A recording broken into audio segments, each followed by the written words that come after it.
There's an armiger injured on the road outside Daedric. So much blood! They need help! I'm not exactly sure. The buoyant armiger was accompanying Canon Valasa on a mission for Lord Vivek, but something terrible must have happened. Canon Valasa sent me to find help. She's on the road just outside of Daedric. Will you help them?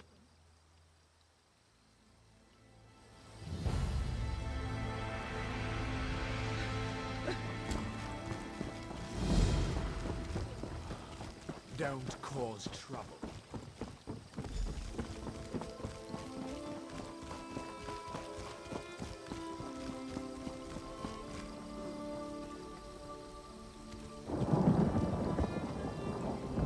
Forgive me, Outlander, but I have enough to deal with.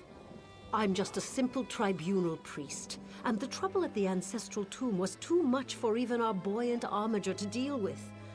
I have failed Lord Vivek, and left a colleague alone at the tomb.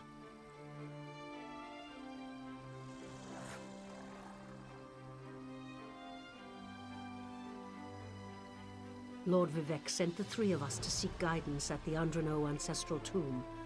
We were attacked when we got there, and our guard was seriously hurt. I barely got her to safety, but we failed to complete the mission Lord Vivek bestowed upon us.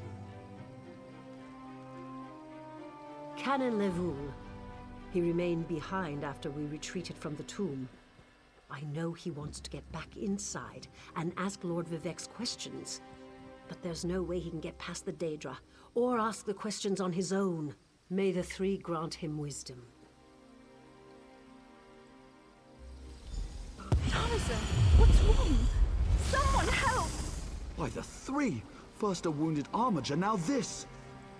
By dawn and dusk, evil creeps through the shadows of my beloved Vardenfell.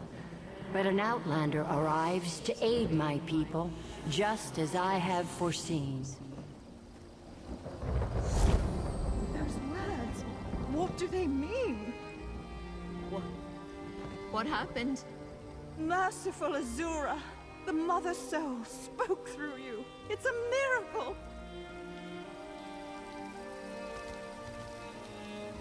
Lord Vivek, protect me! That was Azura, the Queen of the Night Sky. And you, she spoke directly to you, Outlander. I'm surprised the Daedric Prince would risk Lord Vivek's wrath to proclaim a prophecy. But she did say you were here to aid us. The Daedric Prince Azura possessed that woman and spoke through her. I've heard of such occurrences, of course, but to witness such an event... She said evil creeps through the land. I wonder if it has anything to do with what we saw at the tomb.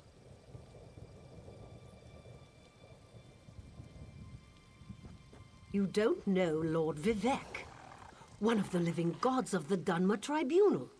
You must be new to our land, Outlander. But there's no time. Canon Levoul remain behind. He needs help if he's going to get inside the tomb and ask Vivek's questions. Yes, one of the god monarchs of Morrowind. He's the warrior poet who lives in a grand palace in Vivek City. Lord Vivek sent us on this holy mission to request information from Canon Levoul's ancestor. It breaks my heart that I have failed him.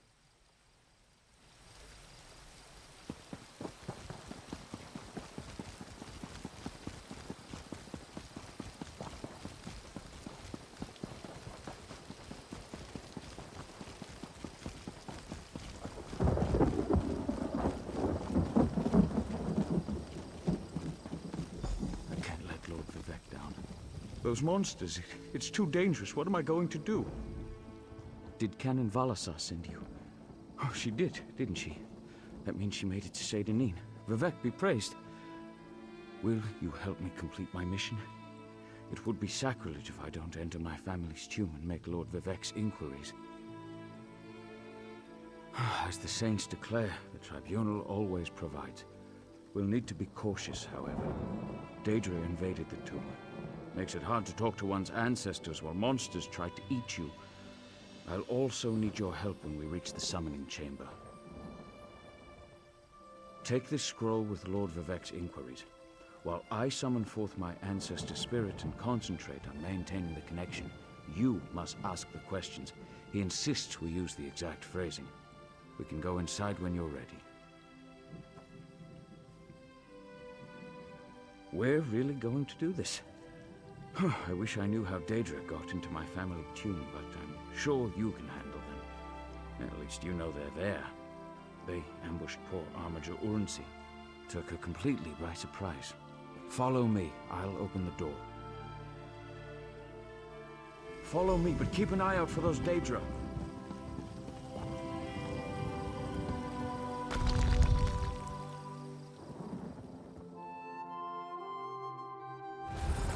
Careful. The creatures attacked as soon as we entered the Hall of Remembrance.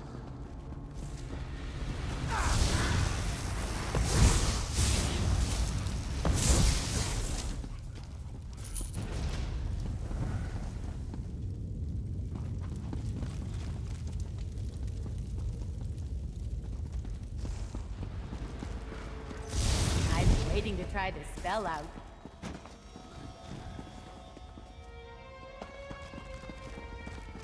This used to be such a peaceful place. I came here as a young acolyte to meditate.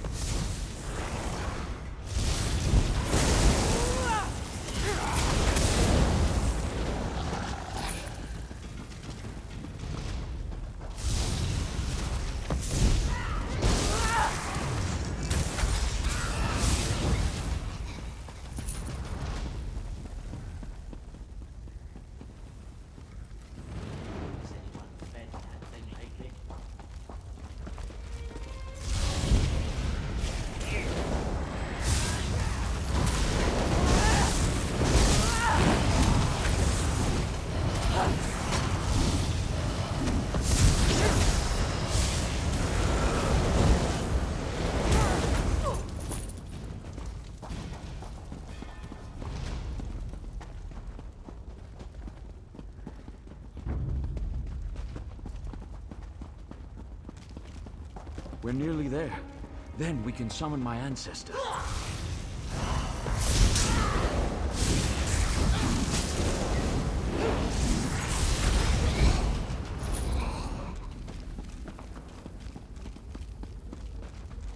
The summoning chamber. I'll call forth my ancestor, then you can ask Vivek's questions.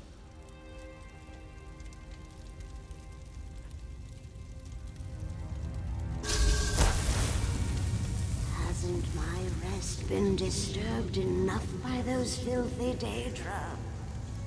Why do you summon me, descendant? My Lord Vivek has inquiries that only you can answer, my lady. My companion will present them with your permission. The warrior poet? Very well. Ask Vivek's questions. Ask the warrior poet's questions, Outlander. Ah, Lord Vivek always had a way with words. Tell him to rest assured. The heart remains safe. I wonder, an enemy of old, yes, but not the one that Vivek presumes. Sotha-Sil imagined multiple scenarios and contemplated endless solutions. He even experimented with his divinity, drawing energy to study before returning it. Loss will come, he foresaw, but not until the collapse of the temple. Now, I hope that's what Lord Vivek needed. Let's talk outside.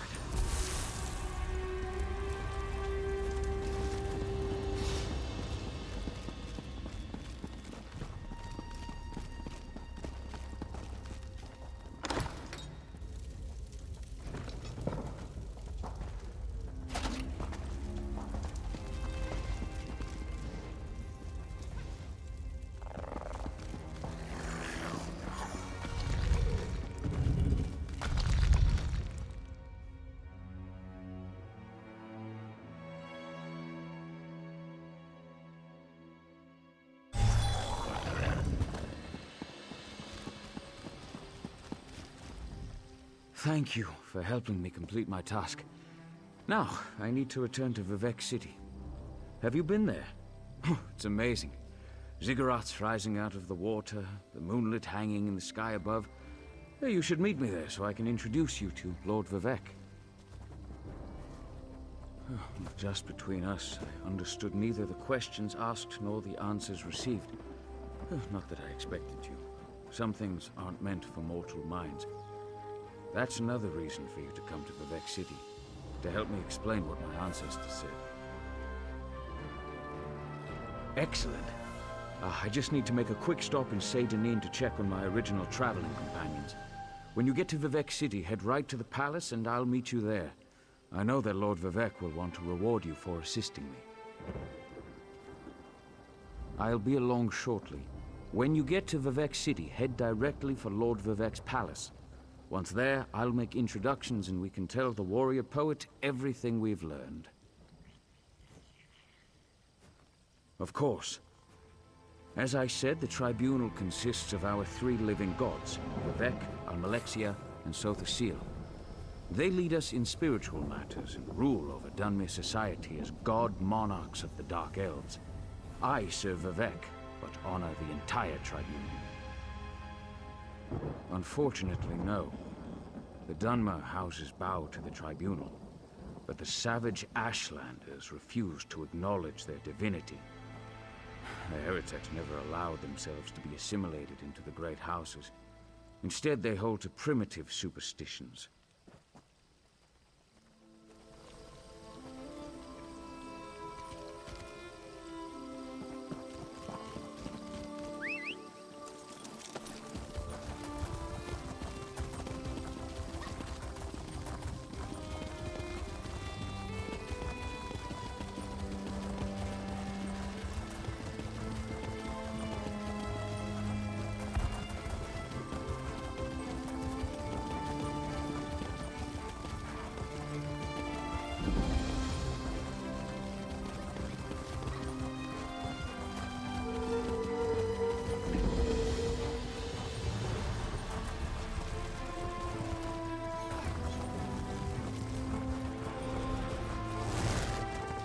I don't have to go, you know.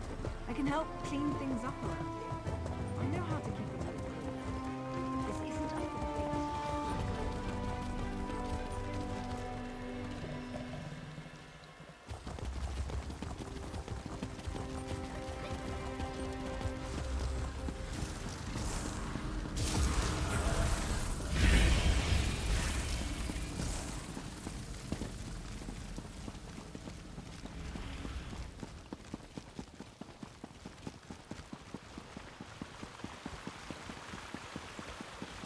Praise Vivec!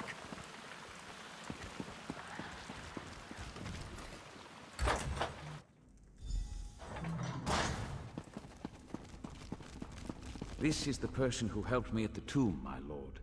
Lord Vivec, we don't need the help of this outlander. Oh hush, Archcanon Tarvis.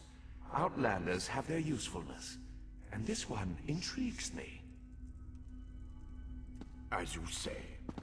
I'll be in my office if you need me. Step forward, friend of Levoul, and let us speak. Canon Levoul says you helped him in his mission. As I have written, the one who helps my ally becomes my friend. Despite the Archcanon's concerns, I greet you with sincerity and pose a simple question. Will you assist us further, Outlander? I have ordinators and armigers at my disposal. Vast armies of followers and dedicated priests. What I don't have, however, is a fresh perspective. Will you set aside your personal goals for a time and become the eyes and ears of a god? Good. I need assistance to investigate a strange phenomenon that the Ancestor confirmed may indeed be a problem. We'll start with a simple divination ritual. Archcanon Tarvis can tell you what we need to delve into this mystery.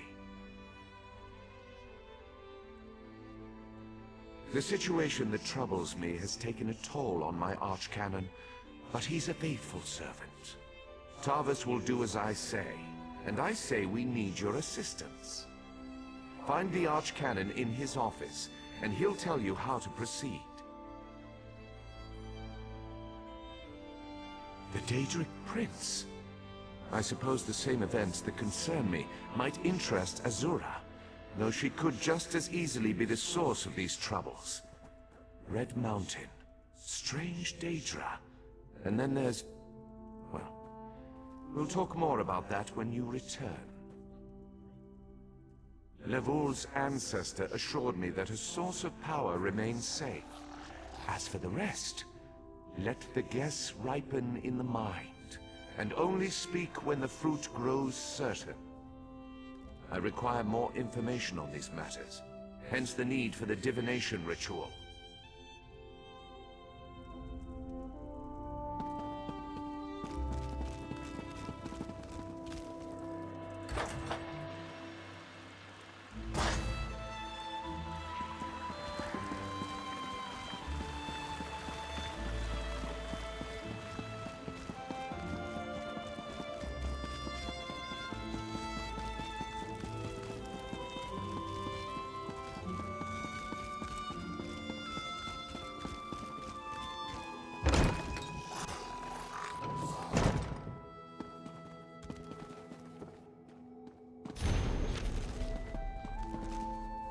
Ah, Outlander.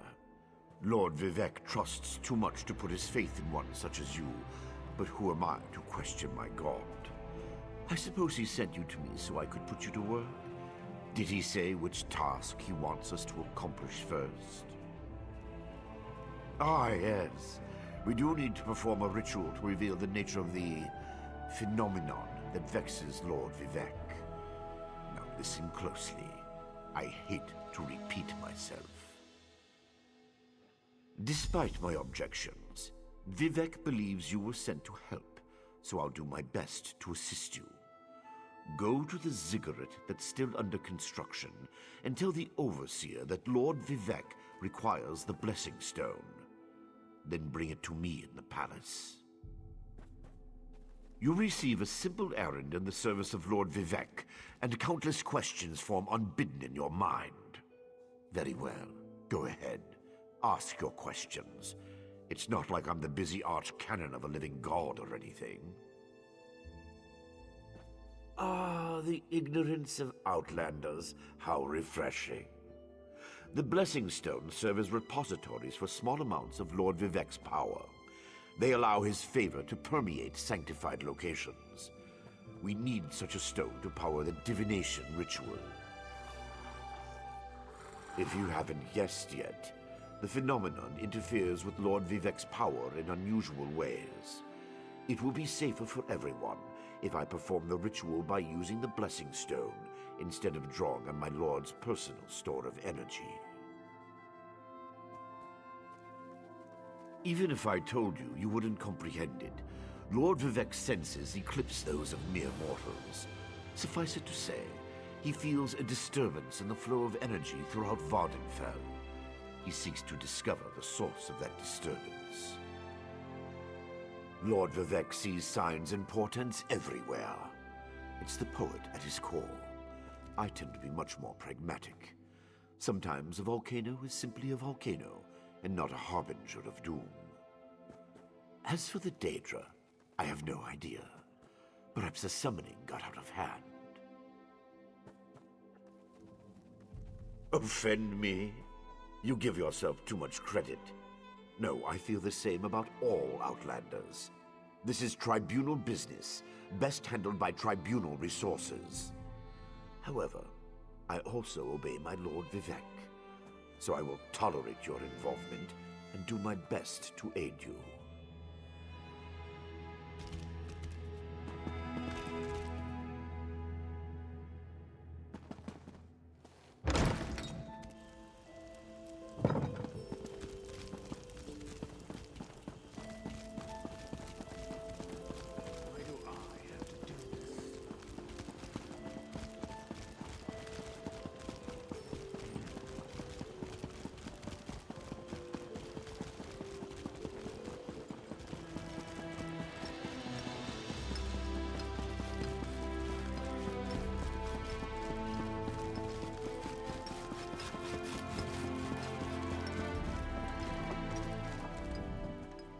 project has been nothing but one disaster after another. How am I expected to get this ziggurat built on time when things constantly go wrong? Don't mind me. I'm just having one of those days. Our blessing stone? Do you know what happens if we give up our blessing stone? Well, neither do I. But I'm sure it won't put us back on schedule or end our string of disasters. I'm not one to disagree with the Archcanon, but that's a terrible idea. Lord Vivek, well, why didn't you say so? But I'll need your help before I can turn over the blessing stone. The passage that leads to the consecration chamber collapsed, trapping some of my workers. If you can clear the way, you can borrow the stone. I appreciate the help. Just remember that you're only borrowing the stone. It needs to be back in the consecration chamber before the next shift, or we'll never get this ziggurat constructed in time.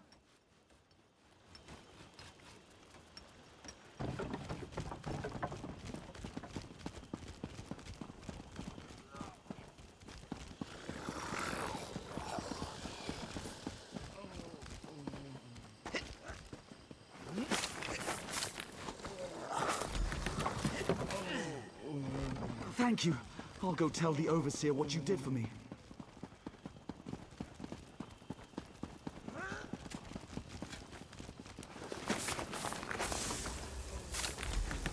I thought I was gonna... I can't move! Help me!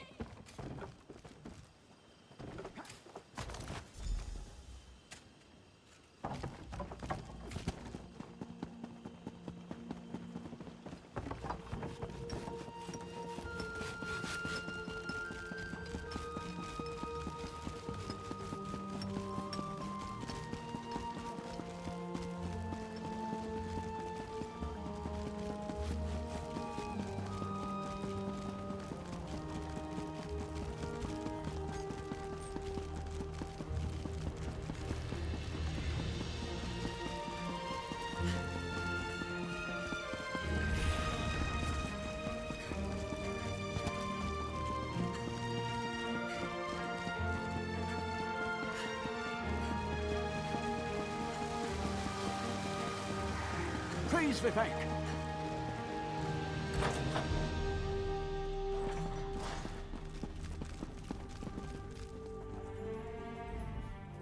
The Outlander returns. I understand there was trouble at the construction site, but you were able to save a few of the workers. Lord Vivek always draws the straightest arrow from the quiver. Praise the Tribunal. Did you bring the Blessing Stone?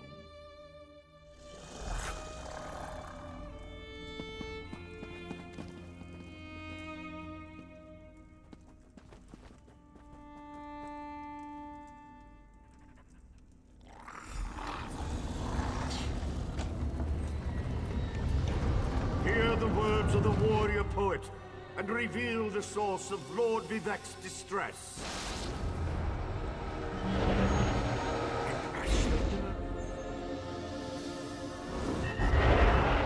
A clockwork mage. A Daedric cultist.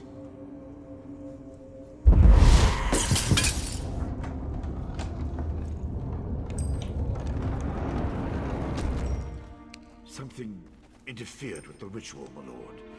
But we may have learned something. Excuse me while I compare the results to our previous research.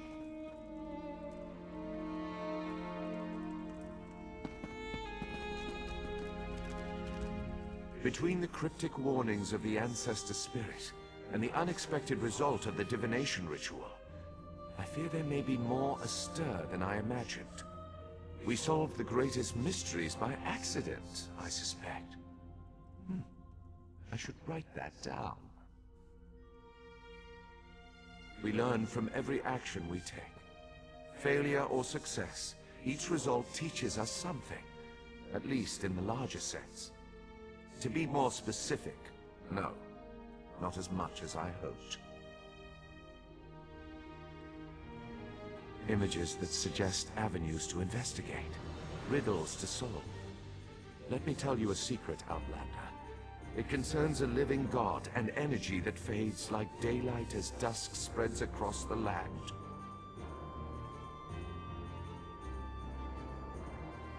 Listen well, and speak not a word. My divine energy, it drains away. Whether from illness or foul malady, I know not. You must travel the land and seek answers on my behalf. But first, gratitude before service, as I have written. So thank you.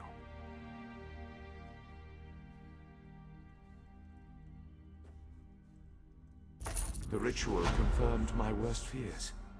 Divine energy flows out of me for no reason that I can discern. I felt the power imbued within my blessing stone get wrenched away as soon as you added it to the ritual. I couldn't stop it. To quote my own words as the warrior poet, no lock exists that the determined thief cannot open. Follow the trail of my missing energy, and try to discover the identity of the enemy Levul's ancestor warned us about. Something drains my energy. Find Archcanon Tarvis in his office, and ask if he gleaned anything useful from the ritual. If not, I know his earlier research indicated new avenues to investigate. Go where he tells you, and learn what you can. My divine energy diminishes with every passing moment, but the ritual confirmed my affliction is not natural. I regret that I could not reveal the full nature of these dire circumstances until your trustworthiness had been demonstrated. Yes, while Archcanon Tarvis has always been cautious about ideas and ideologies that didn't originate within the Tribunal. And recently, that prudence has grown 1,000-fold. He's a faithful servant, however, despite his narrow-mindedness.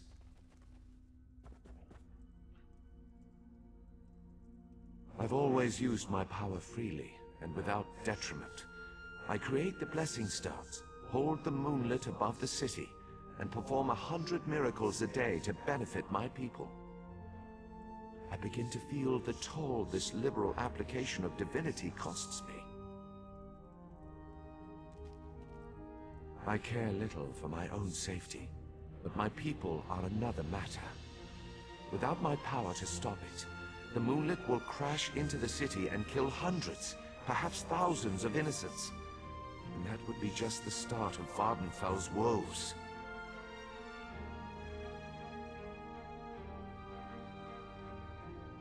At first, I barely noticed the loss of energy. But as I continue to grow weaker, the more it feels like an attack against my person. Besides, the Ancestor Spirit confirmed that an ancient enemy was to blame. We just need to determine who before... Let us not dwell on disasters to come when we have problems enough to deal with in the here and now. Consult with Archcanon Tarvis and discover the source of this attack.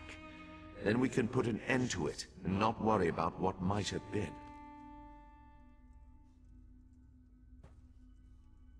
They always chide me about my flagrant displays of divinity, but so far, I am the only one of the living gods whose power is fading. Almalexia hoards her energy and has barricaded her temple against attack. As for Sotha's seal... My brother travels.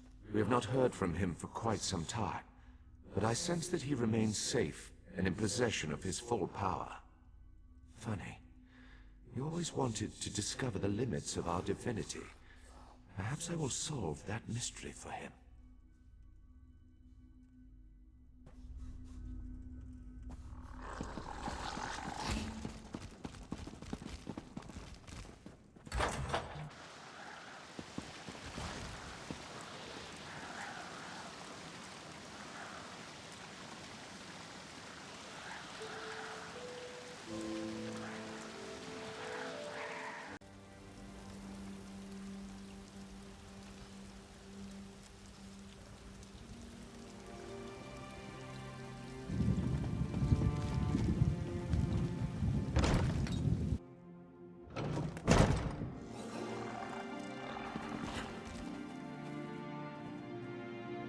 I performed that ritual countless times, and it never exploded in my face before. If I discover that you sabotaged the divination... No. I shouldn't take my failure out on you. It's not your fault that things are... difficult. How do you know about... Lord Vivec told you? Of course he did. It's his prerogative, I suppose. You must swear to keep this secret, though. There would be panic in the streets if the people believed one of the tribunal was incapacitated. It's true. I'm much better at scholarly pursuits than field work. And the ritual wasn't a total failure. It confirmed 3 locations from my earlier studies. Bolmora, Aldrin, and Berelzar's tower. I researched what I could using the resources available here in Vivec City. To learn more, I need an agent to personally assess each location. Lord Vivec thinks you're the best one for that job. I hope he's right. I believe the mage seen in the ritual is Berelzar, who works out of an ancient Velothi tower. His experiments radiate energy similar to Vivec's affliction, but they're not a perfect match. Find out what he knows about the transfer of divine energy. House Redoran controls the town and nearby mines. House Halalu also has interests in the region. Rumors of a cult in the area concern me the most. I believe we saw a cultist during the ritual. Make discreet inquiries and see what you can learn. I have no idea. That's why we're sending you. I suggest you start at the inn.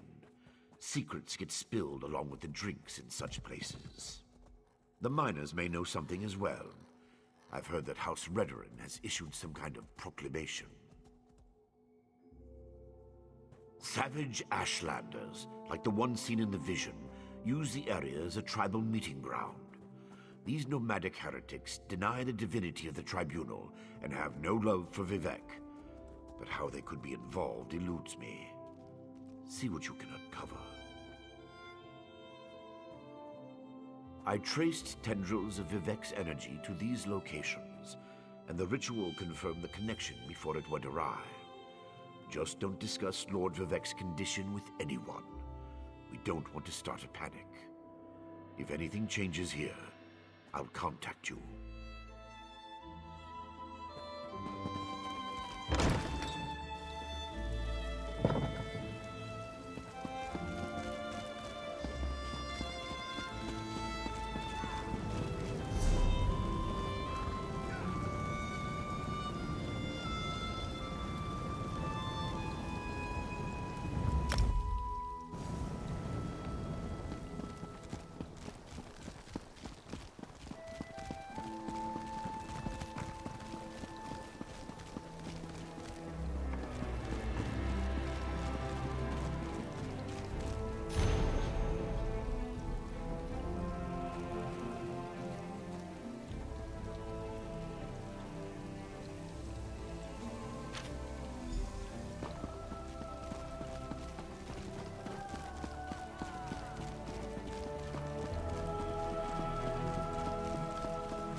Please, this one needs to get out of here.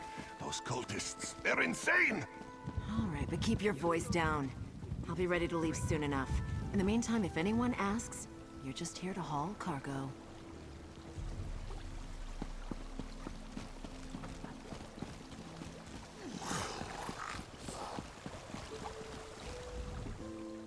What? Who? This one is just here to haul cargo.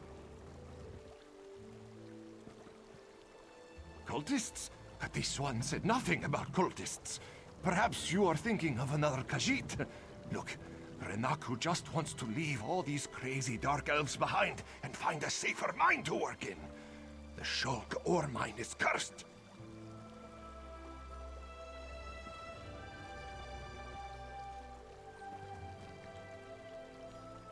Really? You? Just leave Renaku out of it. If you want to know what happened so badly, just go out to the Shulk ore mine and see for yourself.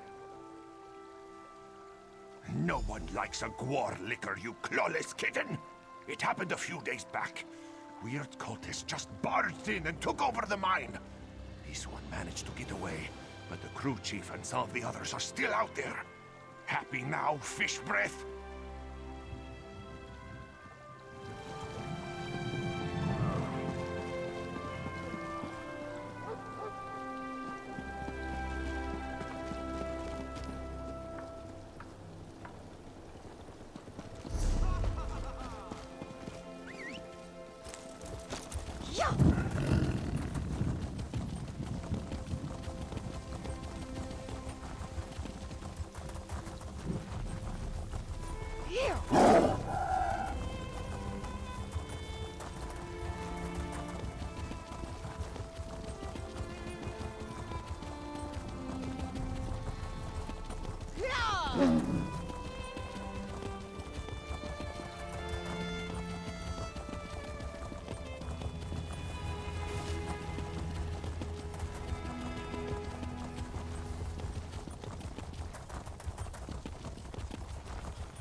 I demand to see my brother. Lay hands upon me, and you will lose them.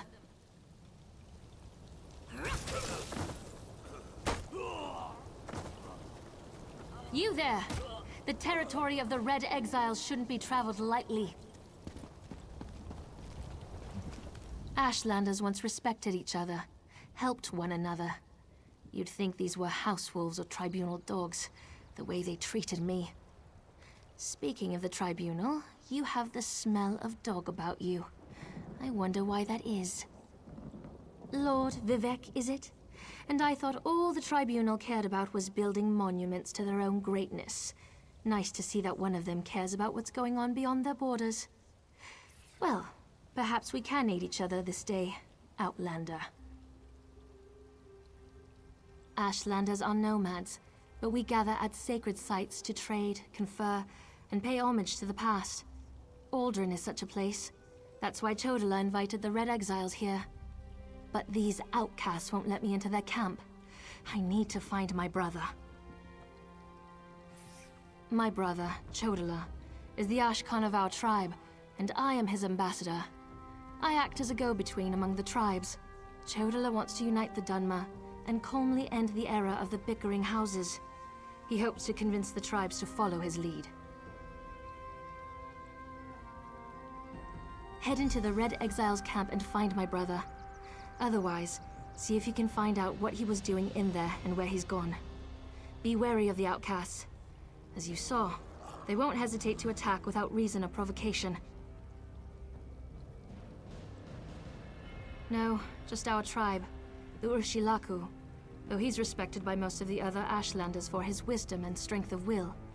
He does hope to unite the tribes in a common cause, however.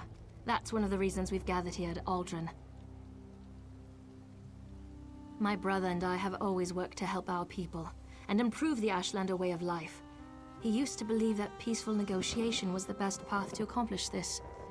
Recently, however, things have become different. He's almost like... No, that's not something I'm ready to talk about with an outsider.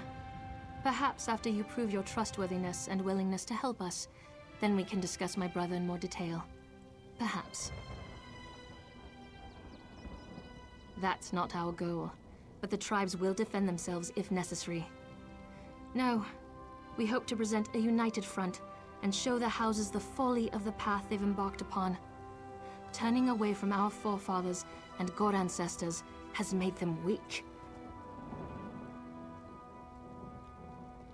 The Red Exiles. They're violent, dangerous Ashlanders who were banished from their tribes and joined together to create their own clan. Chodala invited them to the gathering and went into their camp to talk, but he's been gone too long. I'm worried.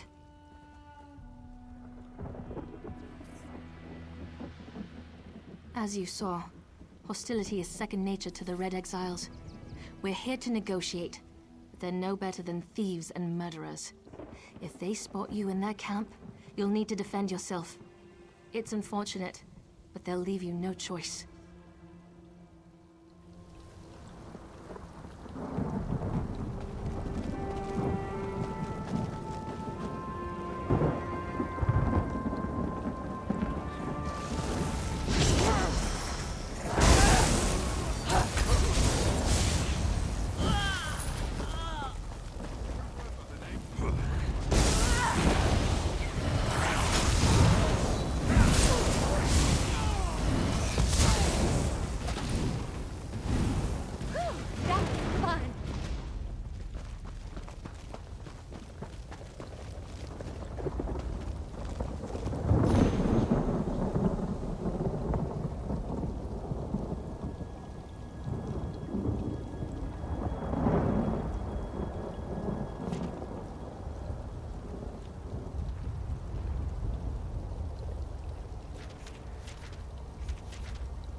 You seem to have survived your visit to the Red Exiles camp. Did you find my brother? Interesting. I never suspected that the outcasts were disciplined enough to keep records such as this. Oh no. I can't believe my brother would be so... brazen. It means that Chodala really has changed. With his newfound powers and rising ambitions, I fear what he plans for the tribes. I suppose you have a right to know what I'm talking about. Take this. I found it among my brother's possessions.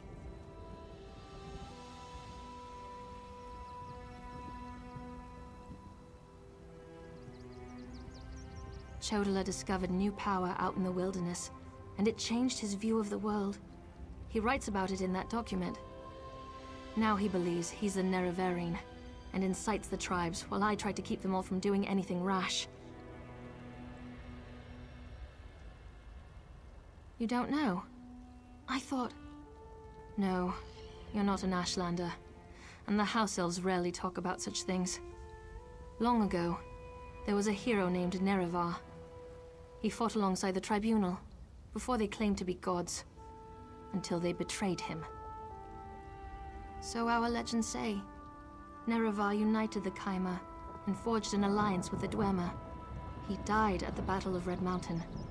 We believe the Tribunal hastened his demise, despite Vivek's claims to the contrary.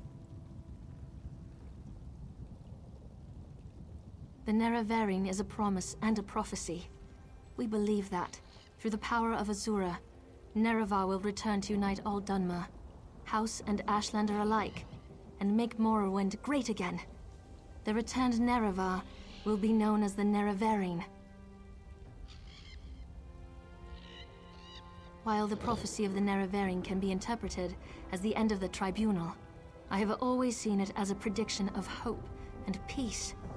Chodala and some Ashlanders, such as the Red Exiles, favor war. That's not the Nerevarine I believe in. He uses an Ashkon's words to plant dark ideas in his followers. Ideas that speak of false gods, lost traditions, and the need for a cleansing war. His words become more forceful every day, but I hope to dissuade him from this violent course.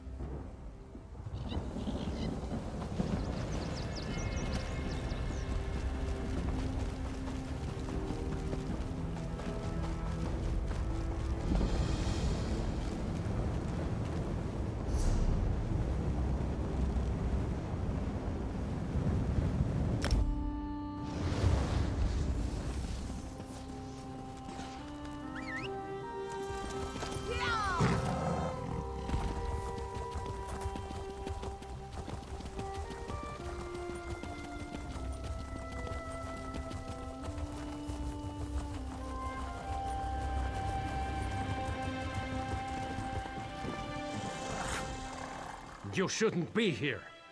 Didn't you read the House Redoran proclamation? I wouldn't be here myself, but some of my miners are still in there. Our mine was invaded by violent cultists. They showed up and just took the place over. My people are trapped. I'm no expert, but it looked like the cultists were preparing to conduct a ritual before the Ashlander interrupted them. Probably because I heard one of them say, "With this ritual we'll call forth a mystical weapon and attain the power of a god." Or something along those lines. Look, I was just trying to get me and my miners out of there when the Ashlander showed up.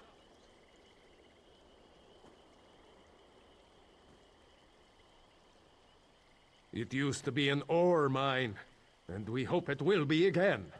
My crew was inside preparing to start up mining operations when the cultists attacked. The way things are going, we might just have to turn the place into another Kwama egg mine. Really? That's awfully brave of you. If you see any of my miners, tell them to get their arses out here. I'll wait as long as I can. Or until I hear screaming. Then I'll go to Balmora and try to find some help. Good luck in there.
I try not to be superstitious.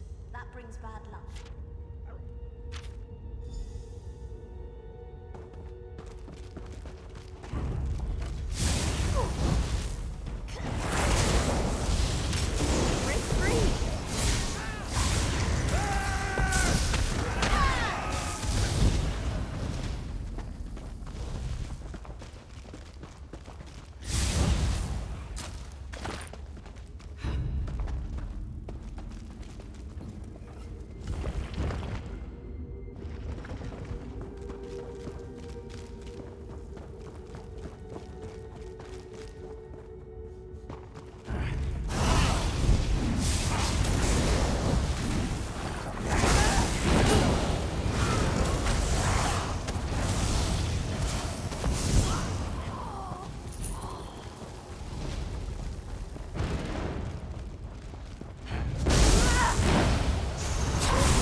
Did you find what you were looking for in the mine? Of course. I perfectly understand. I think I'll wait a little longer and see if any of my miners were able to escape from the cultists. Good luck with your...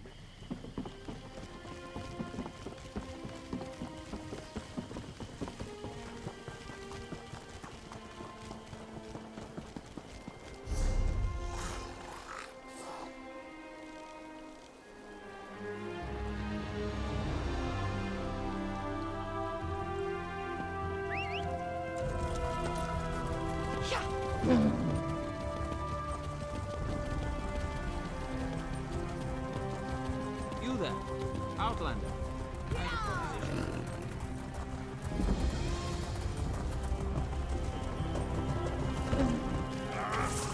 Want to die?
Help!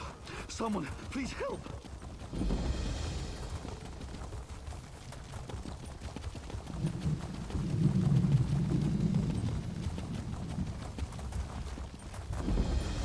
Not you too.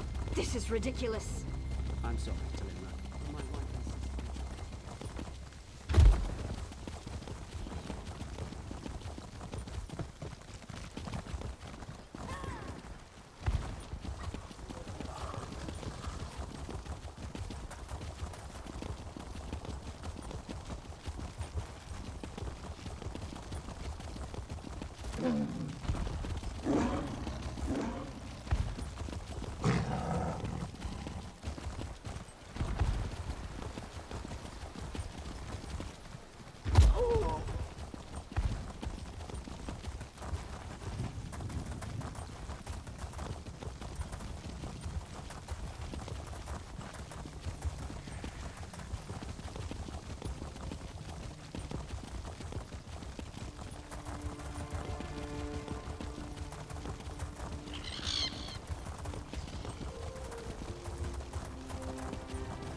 such displeasure and disappointment. Nothing works, even though every calculation is precise. Now an interruption. How infuriating. Wait. Sometimes the great gear turns from frustration to opportunity. Divine energy.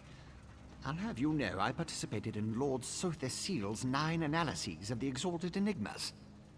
But we have more important matters.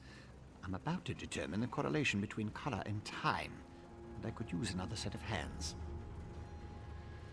A reciprocal exchange. Interesting, yes. I can see the benefits of such an arrangement. Very well.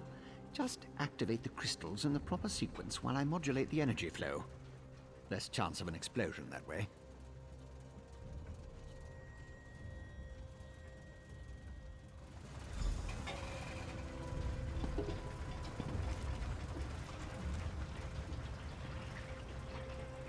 Smoke instead of light. Not the reaction I was hoping for.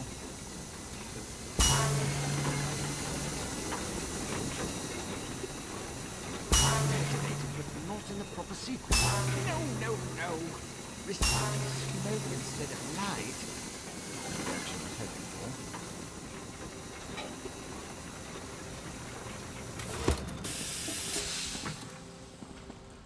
You activate the crystals. Look for pure light, not muddled.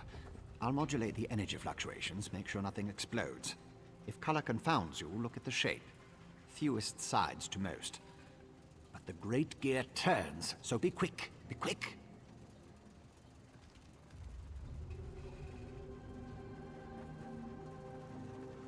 Good help is as rare as the legendary Last Dwemer, but a clockwork is only as strong as its weakest cog. Just work your way up the rainbow. If the color isn't clear, examine the crystals. Start with the simplest shape and end with the most complex.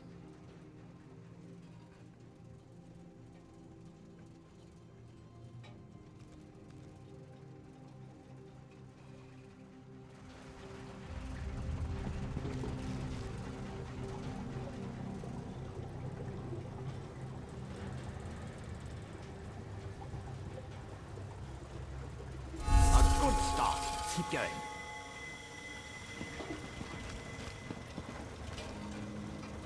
Correct. So far, so good. Like clockwork you are. Close, very close. One more to go. Yes, I love it when the gears align. Perfect. Such are the benefits of an extra set of appendages.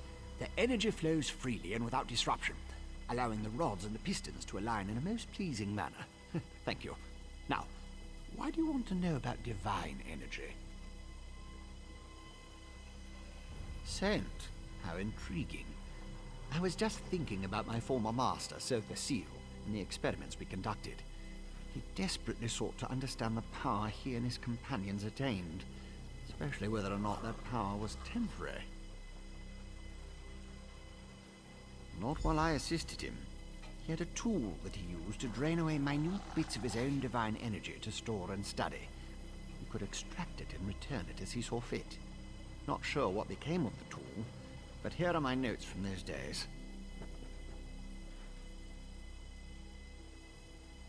More questions?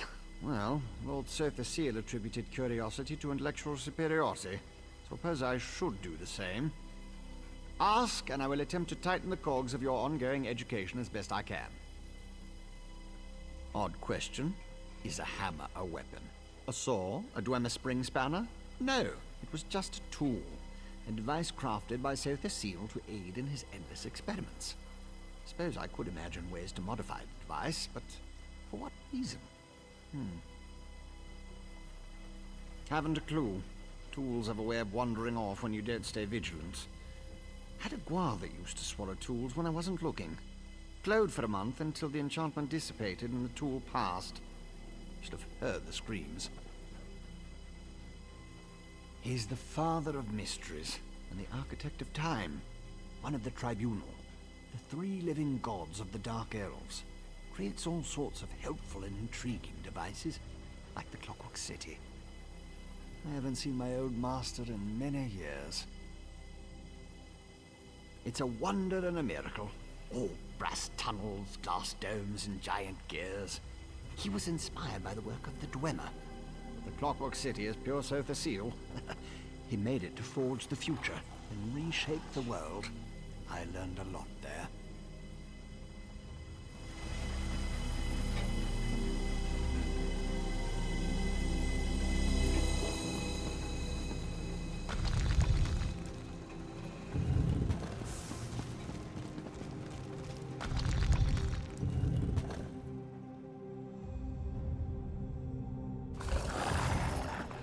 Outlander, over here! This requires a considerable amount of effort, so just listen. We have a problem here. Return to my office immediately.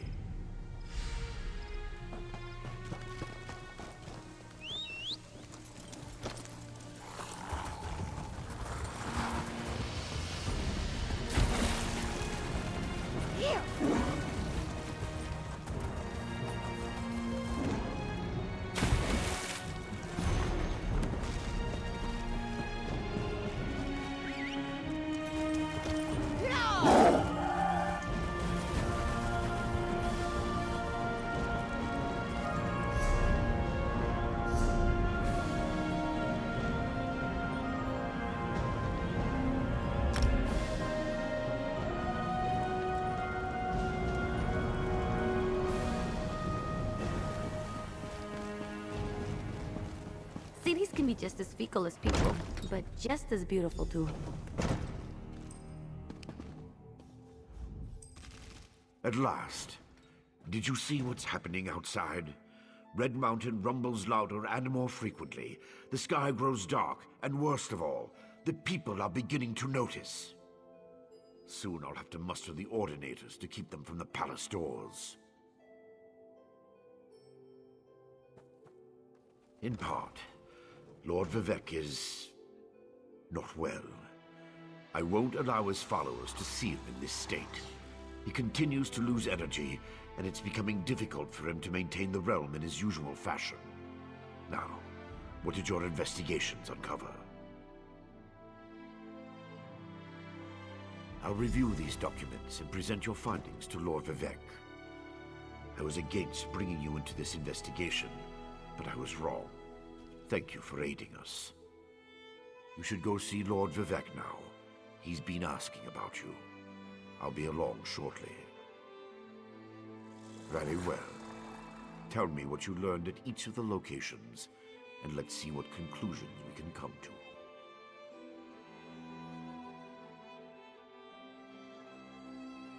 Barrelzal faithfully serves Sotha Seal. He's as loyal to the Tribunal as I am. He would never intentionally harm Lord Vivec. But that tool he mentioned... Perhaps one of the priests Vivec sent away could search the temple archives for more information. Lord Vivec doesn't want his followers to see him in such a weakened state. Only you, Canon Levuel, and myself are permitted into his palace now. Speaking of the palace, Lord Vivec wants to see you when we're done here. So your notes say, and this Saren assisted you. Interesting. Most Ashlanders want nothing to do with the Tribunal. Even so, they rarely become aggressive. I'd say this Chodala bears watching. If we can spare it, I'll send an armiger to Aldrin. Interesting theory. Perhaps Chodala's staff can steal Vivec's energy. I have a hard time imagining how an Ashlander could accomplish such a feat. Lord Vivec said the draining has grown more intense since you left. It doesn't look well. From what you discovered, I dare say there may be a correlation between the narcotic relic and the tool Barrelzal mentioned. And it seems the Ashlander thieves are connected to Chodala. Your evidence points to a clear conclusion. So it appears. Lord Vivec's doing his best not to complain, but I can see how much the draining of his energy has cost him.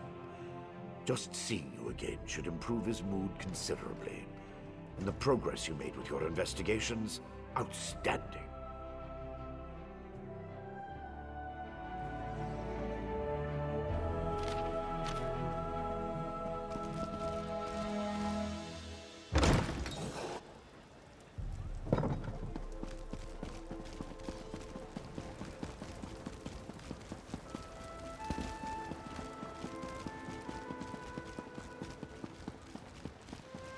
I demand you make way and let me see Lord Vivek. Lord Vivek isn't receiving visitors today.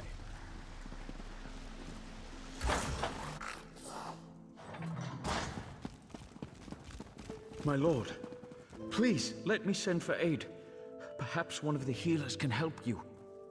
Pain is best tolerated in private, as I have written in the 37th ballad. There must be something I can do. You can call the Archcanon. He should hear the news our friend brings us. The river drains into the sea as my divinity flows out of me. Needs some work. As you can see, I continue to lose energy, and it has made me somewhat agitated. Have you made any progress toward discovering the source of my discomfort? An Ashlander? That seems unlikely, but I trust your instincts. We need to find out more about this Chodala and the ancient enemy that aids him. Take this. Another token of my appreciation. And look, here comes the Archcanon now.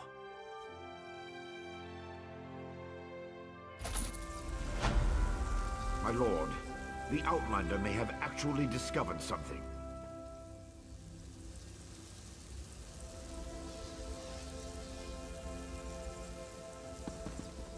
After further examination of the documents you brought back, I have to agree with your assessment.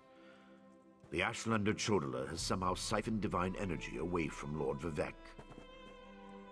Not exactly, but now that we know that the affliction isn't natural, we can work toward a solution, one that probably involves Chodala's staff. How the Ashlander got his hands on Sothasil's tool and turned it into a weapon is beyond me, though. Eventually, but we need to be cautious. If Chodala is as respected as you say, attacking him would start a war we can't afford to partake in. Go to Aldrin and talk to his sister, Saren. I don't trust her either, but she worked with you before. Get to Aldrin and locate Saren. She needs to tell us more about Chodala and then help us acquire his staff. Without it, we can't restore Vivek. Meanwhile, I need to placate the populace. The people grow concerned over Vivek's continuing isolation. Didn't we cover this? Let me refresh your memory.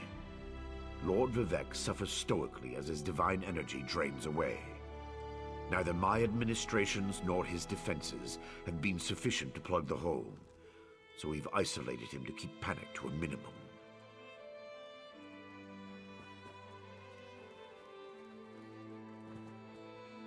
Experience, Outlander. Experience. I have seen the Dunmer rage against the gods at the least provocation.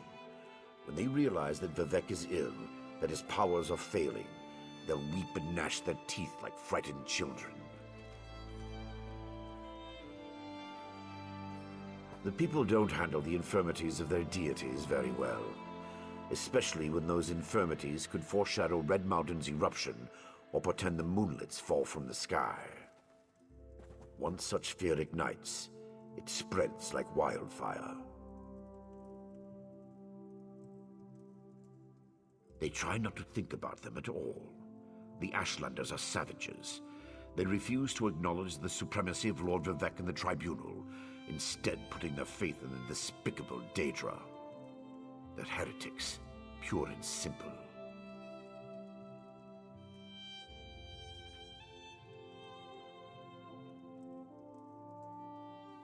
The Ashlanders hold to superstitions the way Quama protect their eggs. If they really considered Chodala to be the Nerevarin, then any action you take against him will enrage the tribes. Talk to Saren. and see if she can suggest an alternative course.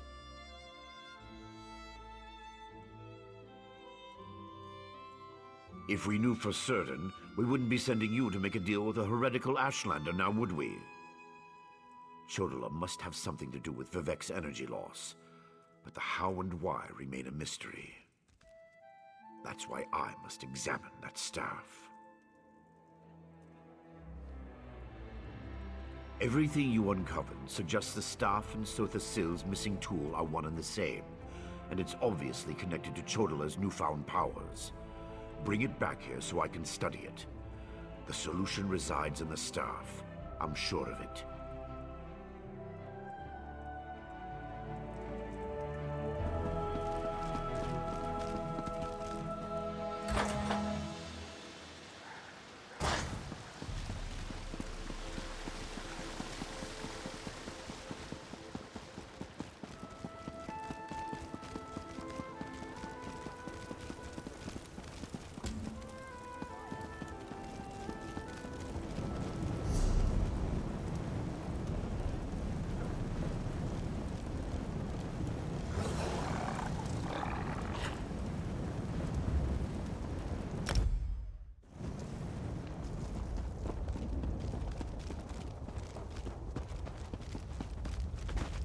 Ah, a fellow outsider in this inhospitable Sea of Ash.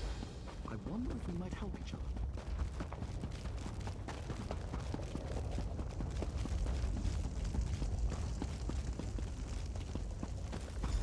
Outlander, quickly! This way! I've been thinking about my brother's claim that he's the Nerevarine since we last spoke. No matter how I try, the word tastes false on my tongue. And now I fear he's about to convince the wise woman that his quest for power will benefit the tribes. My brother is respected and revered. He has allies in all of the tribes, not to mention his personal Red Exiles. We have to proceed with caution.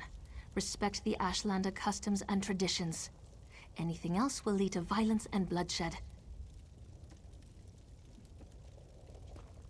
We talked to my brother. Tried to convince him this isn't the way.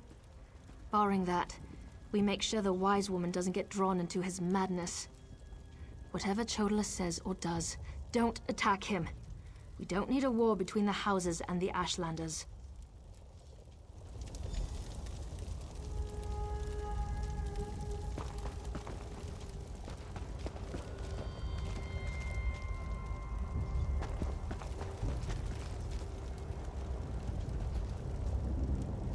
The wise woman. I was hoping she'd be here. You're too late, dear sister. Despite your protestations, the wise woman has gone to the Cave of the Incarnate to confirm my claim. Brother, do you really want to pursue this dangerous course? There was a time when you gave me your unconditional support, Seren. I miss those days.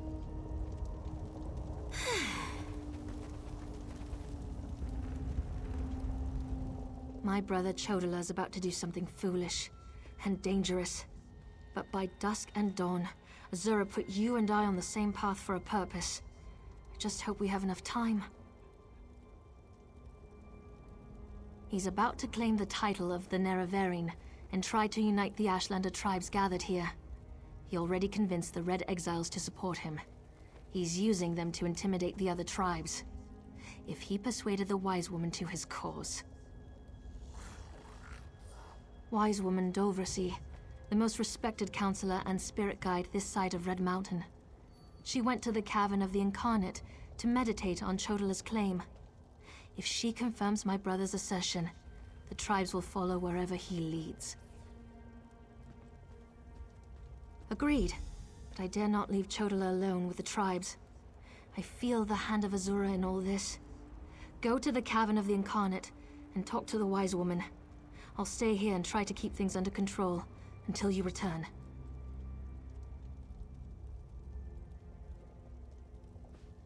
The cavern's to the northeast of Aldrin, on the other side of the mountain. Hopefully, the rumbling and lava won't slow you down too much. Get to the cavern and talk to the Wise Woman. If she accepts Chodola's claim about the Nerevarine...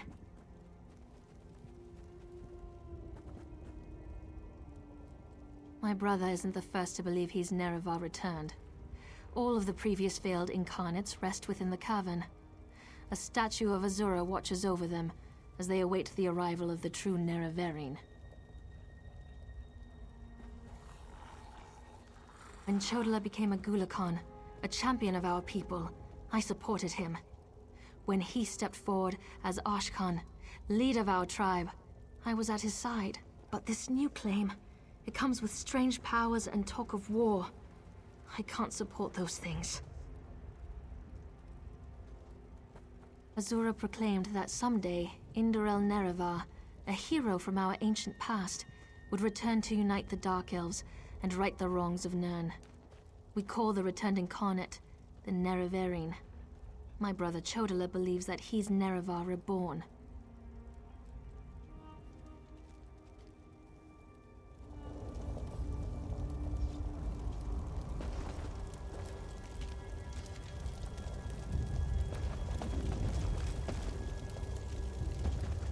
She won't refuse my claim. Just in case, make sure the Red Exiles are ready. Your word is law, Nerevarine.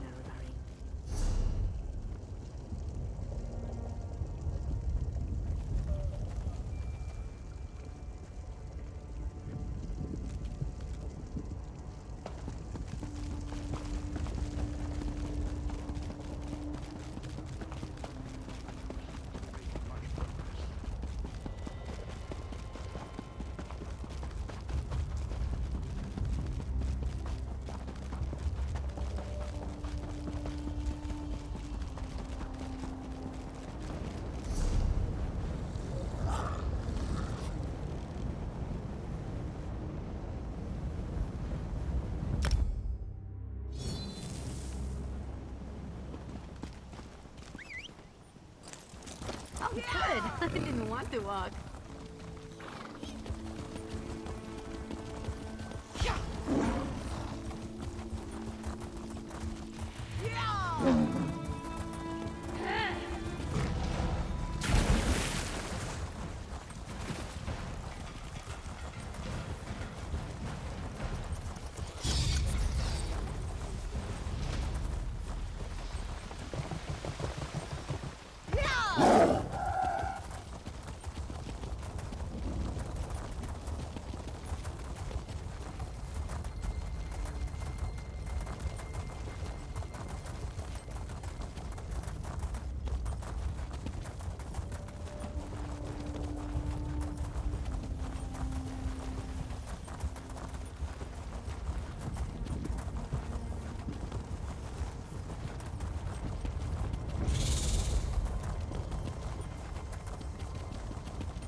Here!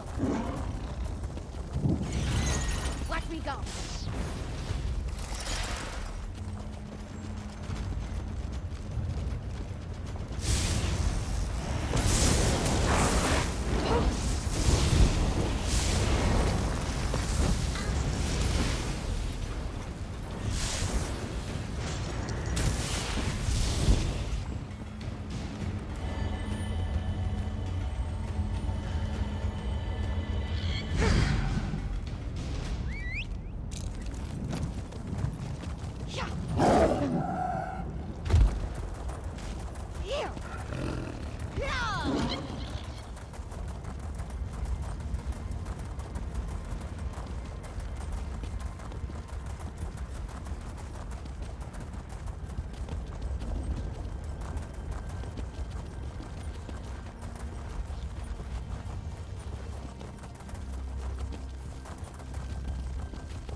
Incredible!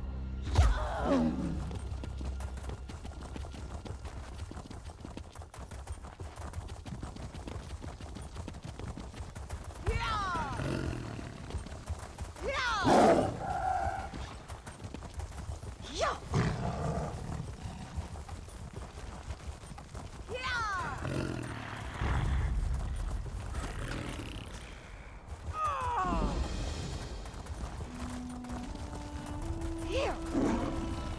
Yeah!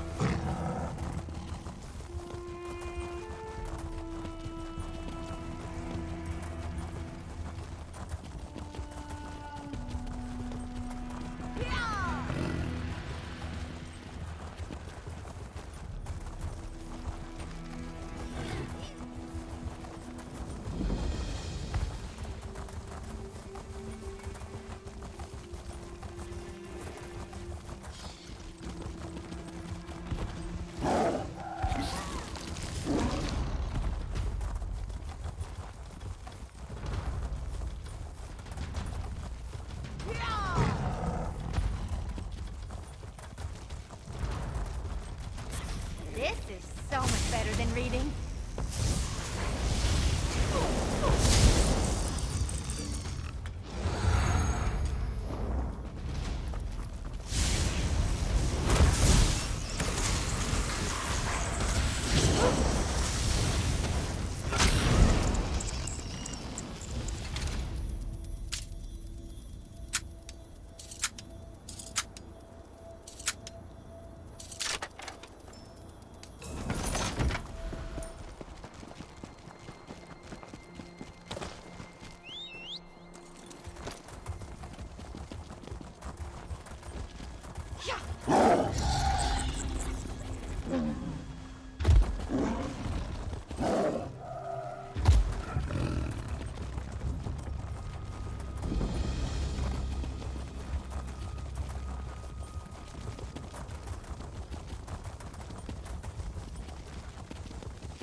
Azura is my shield, you foul creatures.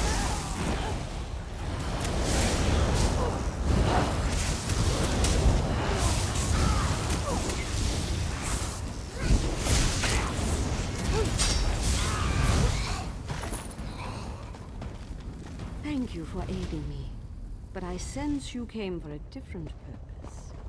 Let's talk inside the cavern.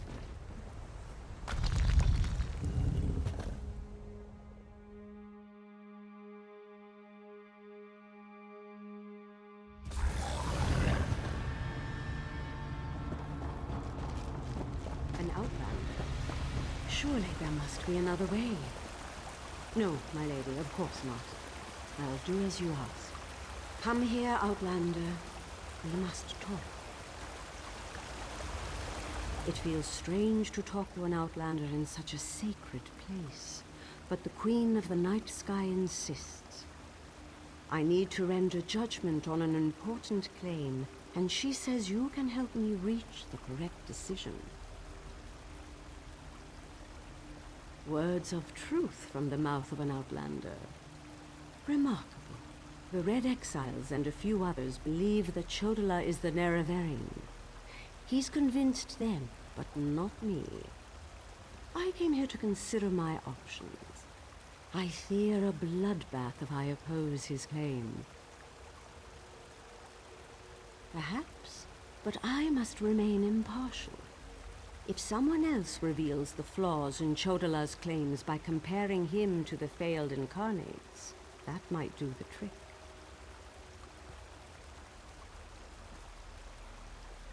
We thought the incarnates were possessed by the spirit of Nerevar, but each had a critical flaw that made them destined to fail to fulfill the prophecy.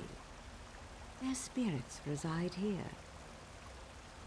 Yes, you should speak to the incarnates. I see Azura's wisdom now. Take this pouch of blessed grave dust. Sprinkle a pinch upon the bones of the incarnates to call forth their spirits. Return to Aldrin after you have learned all you can. Perhaps we can curb Chodala's ambitions before they lead us to war.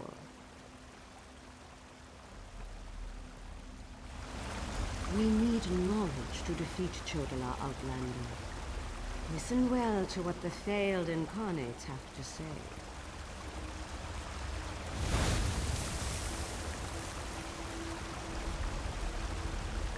Once I was the hope of my people, but then my claim was proven false.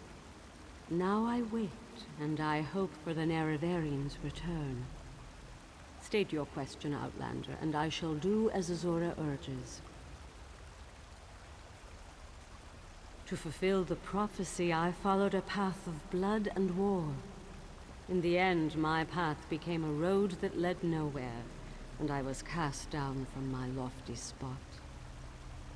Take my scroll, and help the wise woman understand the futility of a senseless war.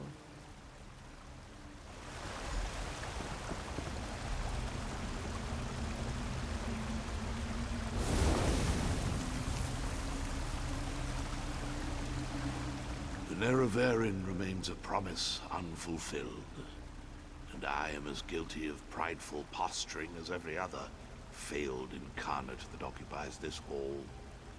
Ask your question and let's be done with this, Outlander.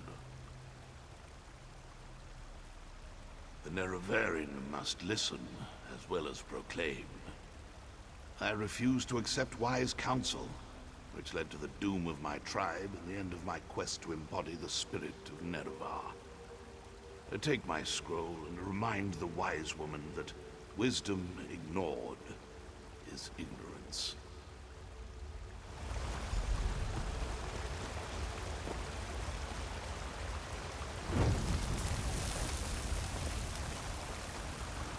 We are the failed incarnates, the Ashlanders who proudly proclaimed themselves to be the Nerevarine, but were found wanting. The Lady of Dawn and Dusk urged us to cooperate.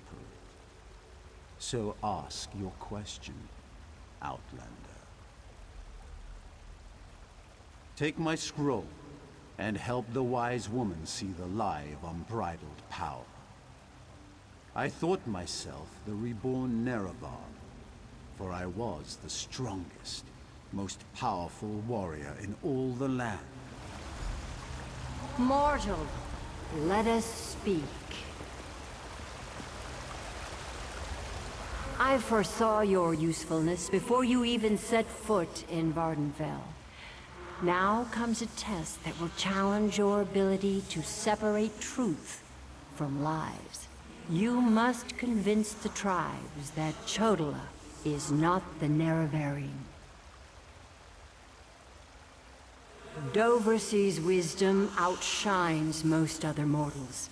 She recognizes the futility of Chodola's claim. If she rebuffs him, however, the tribes will turn on each other, and blood will flow.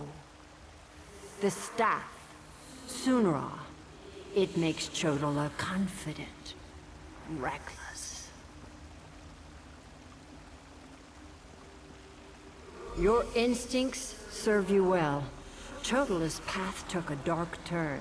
However, my sight clouds when I look too closely.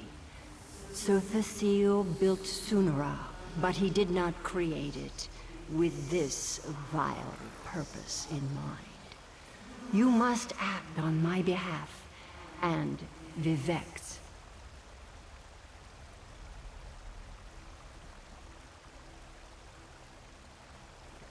Then go. Return to Aldrune and help the wise woman reveal the falsehood of Chodola's claim. And let Saren assist you. She is my champion and a trusted friend of all Ashlanders.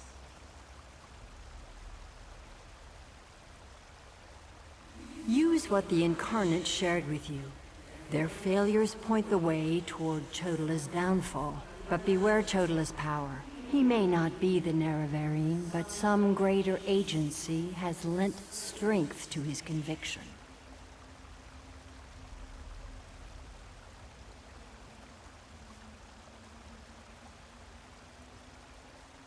Helping that arrogant imposter? Whatever gave you the idea that I was helping that murderer? Vardenfell must stand. Everything I do in this regard serves that single goal. Best that you remember that, mortal. Due to an ancient pact, I am not permitted to interfere in the affairs of Nirn. Even this casual discussion pushes the boundaries of that agreement. Instead, I must work through trusted agents, such as yourself and Saren.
Thank the moon and star.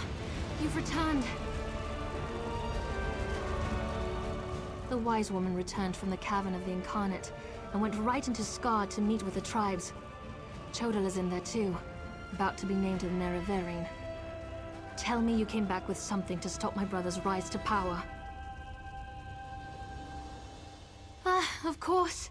Use the tales of the failed incarnates to counter Chodal's arguments. That's brilliant. Well, except for one problem. An Outlander has no status in the Council. The Ashlanders won't listen to a word you say. Someone else has to present the arguments. Someone they trust. I suppose that means I have to challenge my brother. With your help, of course. Meet me inside.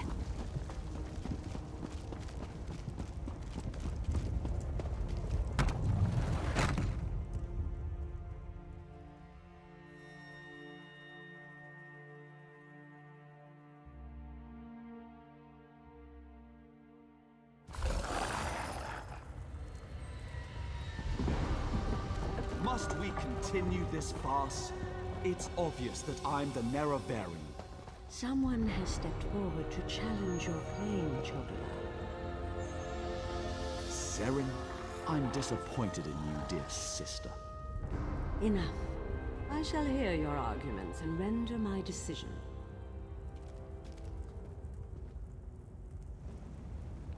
Even the Outlander can see that I'm the most powerful Ashkan. My strength alone proves that I am the Nerevarine.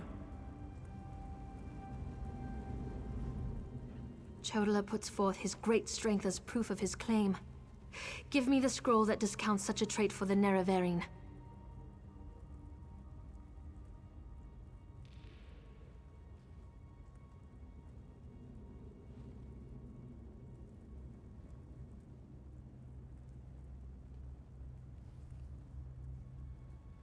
Of course. Let's see what happens. This doesn't look right.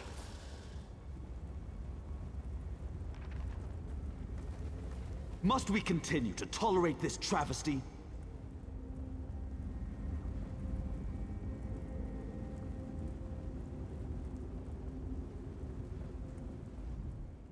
That's not right. Try another scroll. That makes sense. I'll try that. I don't think this will work.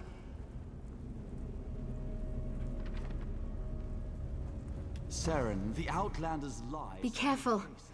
Yes, that's a sound argument. Incarnate, appear!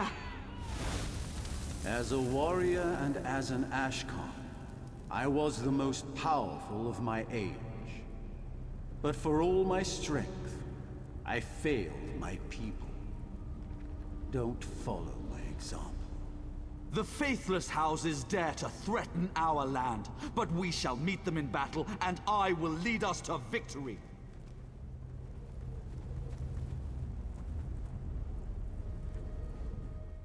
This is more nerve-wracking than I anticipated. Which scroll do you recommend to counter this argument? That makes sense. I'll try that. Incarnate, appear! I thought the path to the Nerevarine was a path of blood and battle, but my love of war was my undoing. War is not the way. These failed incarnates prove nothing! I need no counsel but my own, as befits my status as the Nerevarine. I think it's working. One more strong assertion, and that should do it. Of course. Incarnate, appear! I refuse to accept the counsel of the wise women and the Ashkans. I thought I knew best, but I knew nothing. That is not the way of the Nerevarine. Seren and the Outlander, their arguments have merit. Chodala, we deny your claim. You are not the Nerevarine. This proves nothing! Look how the staff protects me! I am the Nerevarine! Red Exiles, slay Brother, no!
Go to my hut and get my hate healers. what my brother's become. Now. Right away, wise woman. Mortal, I would have words with you. Chodala has been revealed as a failed Nerevarine, but that hasn't dissuaded him from his reckless course of action. As long as he wields the staff, he shall be unstoppable. Time is against you, mortal. Even now, Vivek, that pompous usurper, grows increasingly weaker. As much as I deplore him, Vivek cannot fall to Chodala's vile magic. There's another power at work here. One I can't... Return to Vivek City. Do what you can to aid Vivek, and pay heed to my faithful vessel, Saren. I name her Champion of the Moon and Star. She will play a pivotal role in ending her brother's march toward godhood, if she survives.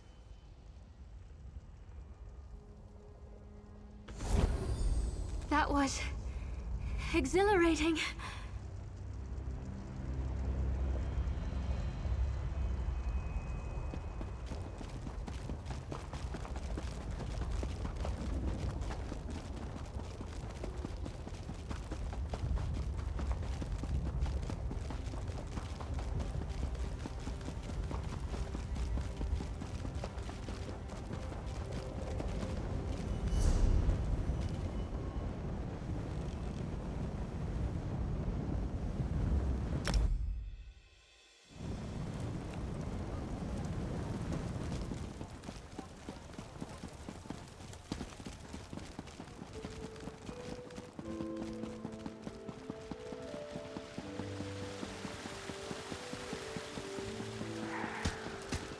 don't like the looks of that sky.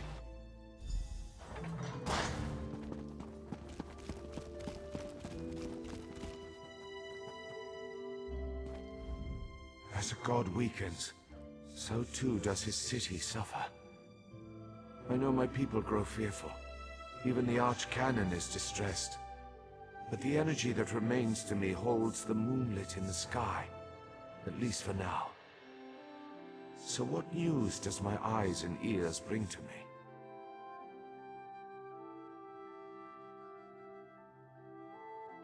How this upstart Ashlander learned to attune Sotha Seal's tool confounds my understanding.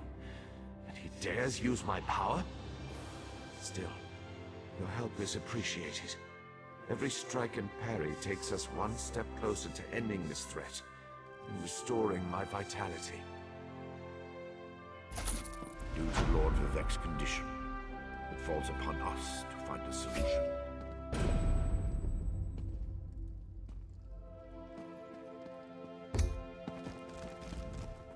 Lord Vivek must conserve his remaining energy, so we need to solve this problem on our own. It all comes back to Chodala. That damned Ashlander's draining the warrior poet's power. We need to stop him and get that damned staff. How should I know? That's not a skill the Tribunal teaches. Return to Barrelzar's tower and get Sotha Seal's former apprentice to come up with some kind of countermeasure. I'm sure he knows more than he's told you. I do have one concern, though. You see right through me, Outlander. I have more worries than a Kwama queen has eggs. I'm talking about Chodala's sister. Seren claims to want to help, to want peace, but I don't trust her. Seek out Barrelzar, but be wary of the Ashlander's sister.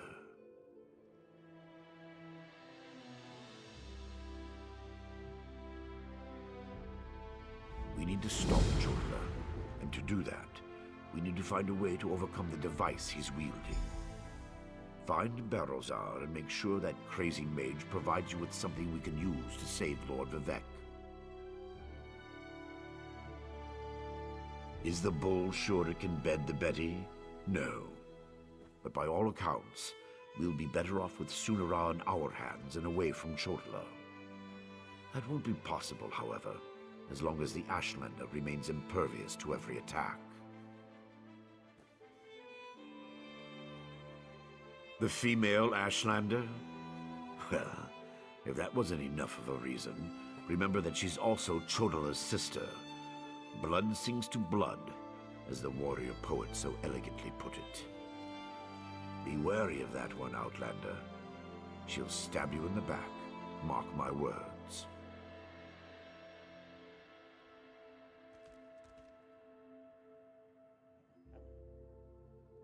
Vivek loves this land, and the land loves him in return.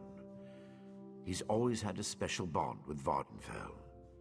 Is it so hard to believe that Red Mountain reflects his suffering? Beyond that, there's all. Lord Vivek's intervention stopped the moonlit from crashing into the city. He holds it above us by strength of will.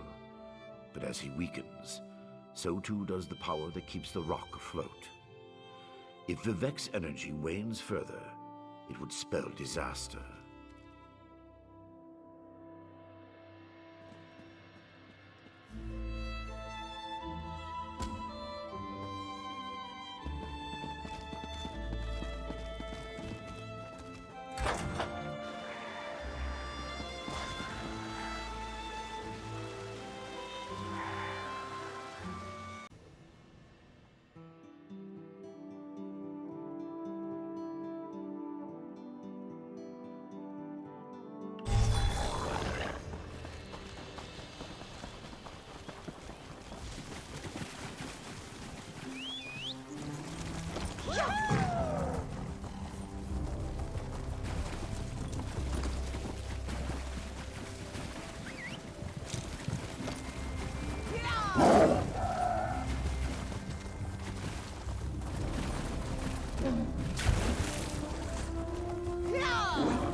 Is someone up there? I could use some help down here.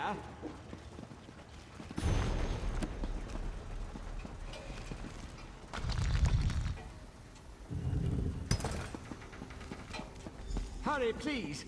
I have a natural aversion to Daedra. Watch me go!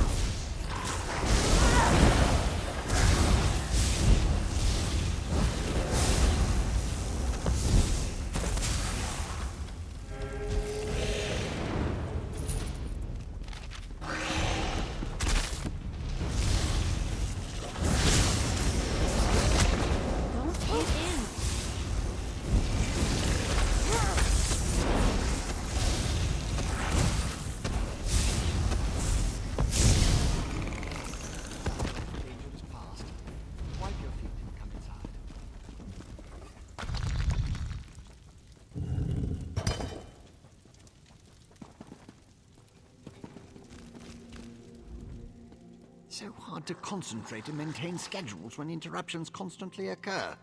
Don't they know the Great Gear never pauses in its rotations? So that was you up there. I appreciate the assistance. Daedric entities can be very unpredictable.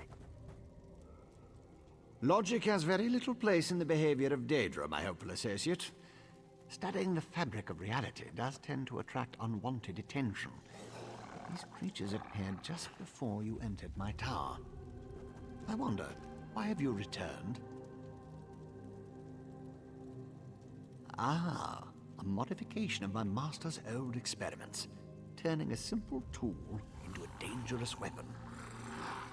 Ingenious! Evil, yes, but also quite brilliant. A tonal inverter should counter it. Uses sound waves to temporarily disrupt the flow of energy. No, of course not. I just invented it. I need proper components to build such a device. My hirelings scour the land for materials all the time. Here's a list. Head out the back door and ask them to direct you to these common dwarven components. The situation is wound dangerously tight, but I believe the gears revolve around you. Once you leave, I should be perfectly safe. Or at least as safe as I ever am in the midst of all these experiments. You, however, stay vigilant, my friend. Hirelings? Yes, they worked for me, before they quit, ungrateful netches. Still, I paid them well before the pistons slipped their alignments. They should know where to find the components. Last I heard, Snorfen and the others were in Molag Mar.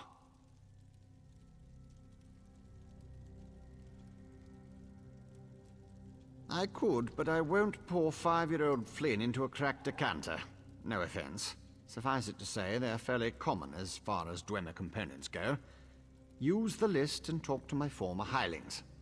I'll build the device the moment you return.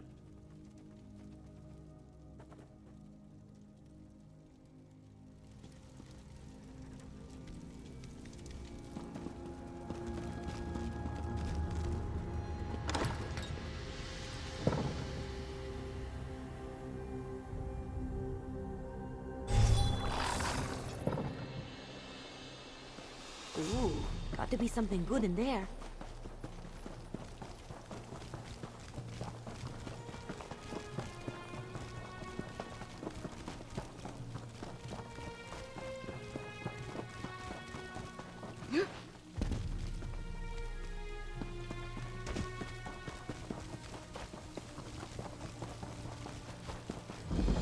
Amazing. I have to write Magister Erin about this one.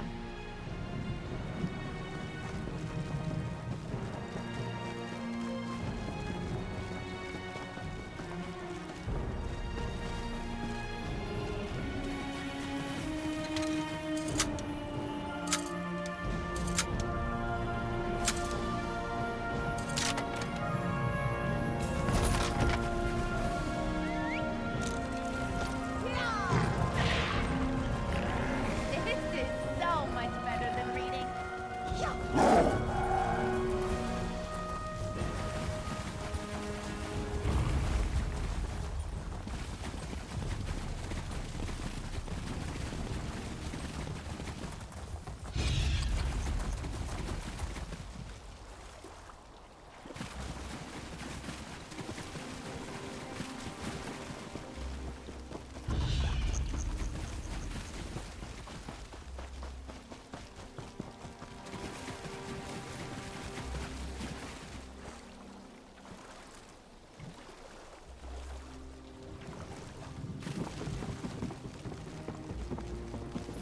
Oh, here's one.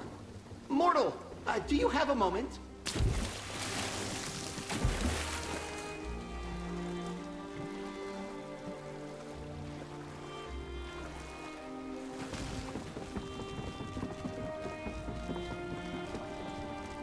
I feel like such a puny snowback, hiding here in Molag Mar. But you don't want to hear about my troubles. What can this broken Nord do for you? Berylzar. He's the reason I'm a shattered man, doomed to become a cowering sheep like the rest of these pilgrims. All right, let me see that. Arkanthung Stordoms. You can find a Sonance generator there, after you deal with the steam trap. The cursed contraption. I almost had it figured out when a ghost floated up to me. No problem, I think. But then it enters a Centurion. Ghost machines. No sane Nord can fight ghost machines. I dropped my notes and ran as fast as I could. Not just ghosts. Ghosts that possess dwarven machines. I'm through working for that crazy old mage and his clockwork monstrosities. But if you want to get past the steam trap, find my notes and follow the directions.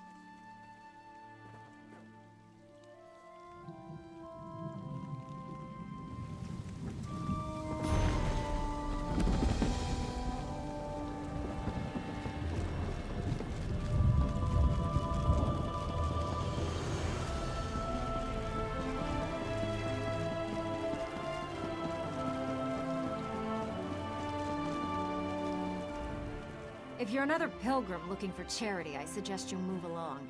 I have neither the time to waste nor the gold to spare.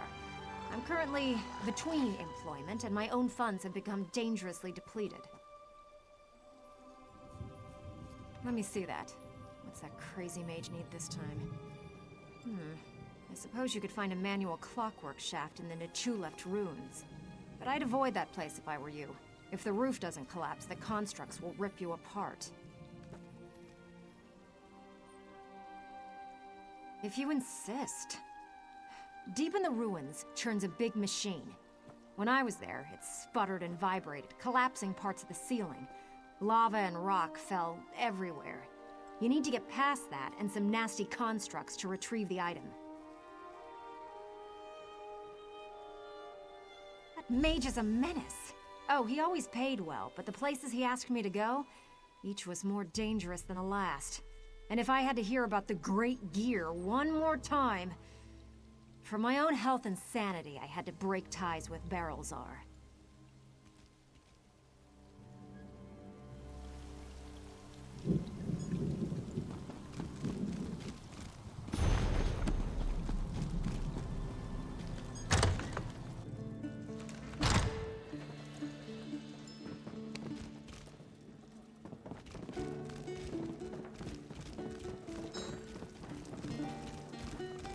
Damned vampires.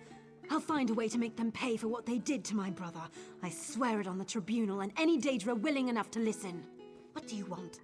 Can't you leave a person to her anger and her grief? He did he? Let me see that list. Well, the crazy old mage always said there were no coincidences. The inversion conduit. I saw one in Galome Deus, right before I barely escaped from those damned vampires. Eager to become cattle for the Bloodsuckers? The Burn clan killed my brother. Damn their eyes! The item you seek was in the manufactory, but you'll need a control rod to get a dwarven spider to unlock it for you. Because the mage wanted to send me to the far side of Vardenfell, and I need to remain here. I'm not going anywhere until I make the Burn clan pay for what it did to my brother.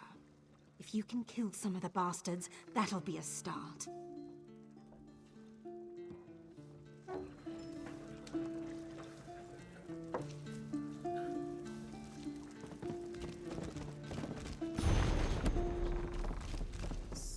Explore the walking ways, enigma, enemy teachers, begat by precursor gods. Come we now, their creatures, embody splendor in your name, and wisdom in your features.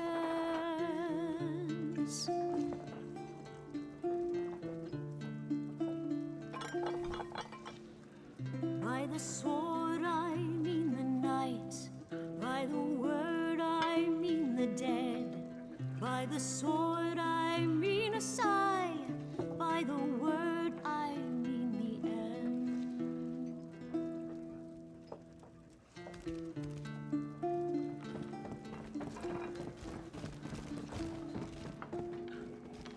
See.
Won't give me its treasure, dear brother.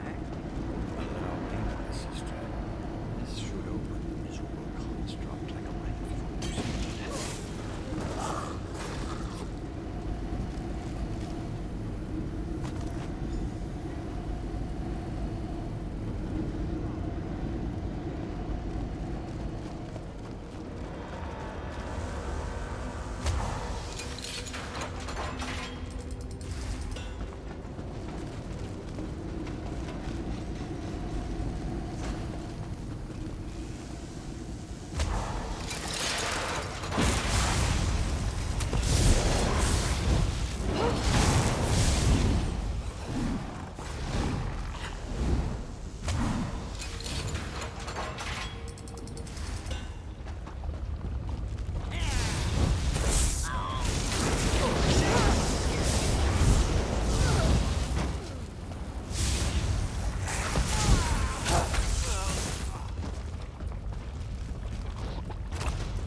Let's run!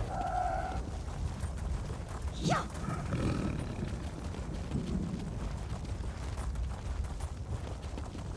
Here! Yeah!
It's amazing.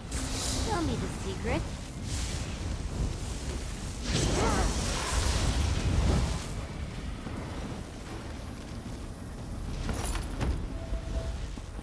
You don't find something like that every day.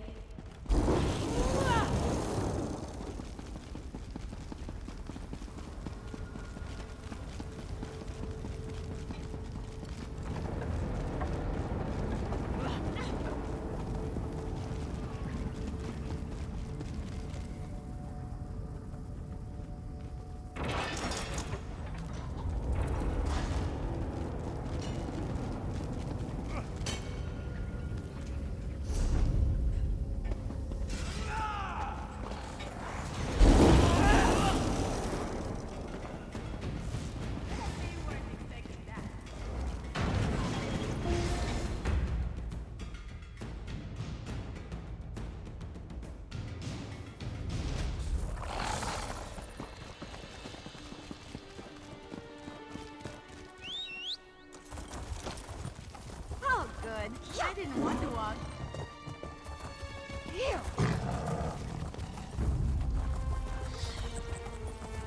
Yeah. Yeah.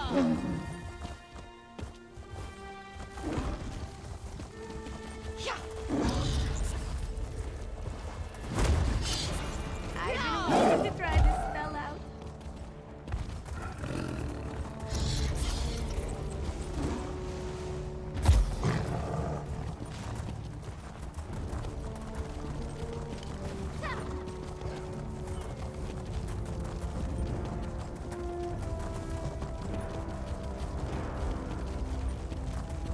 Here. Yeah.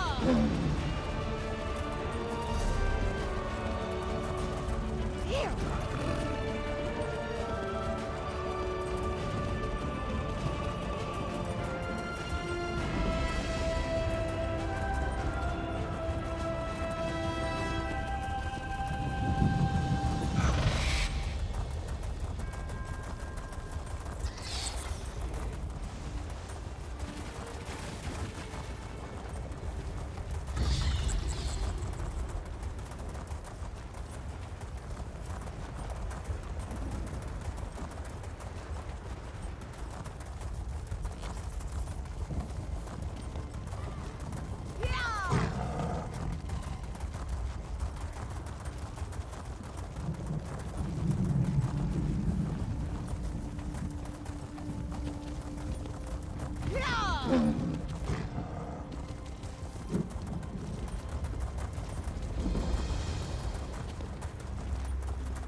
For the 80th time, help is on the way.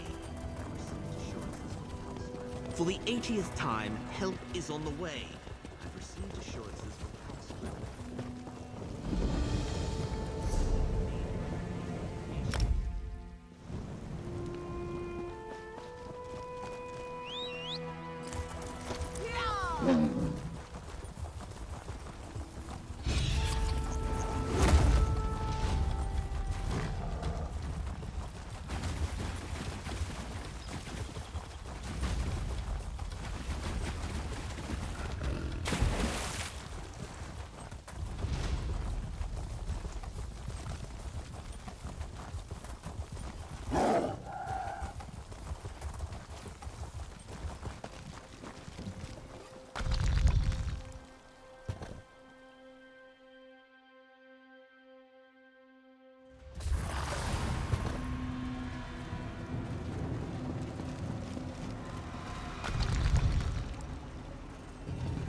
Have you only just arrived, or is this you returning?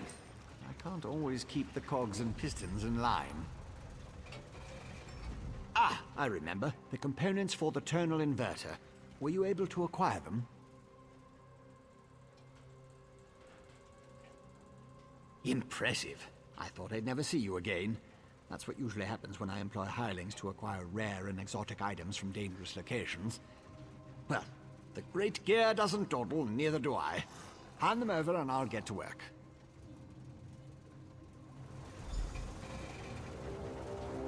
One tonal inverter coming up. Connect this, tighten the spring. Don't explode. Almost done. There.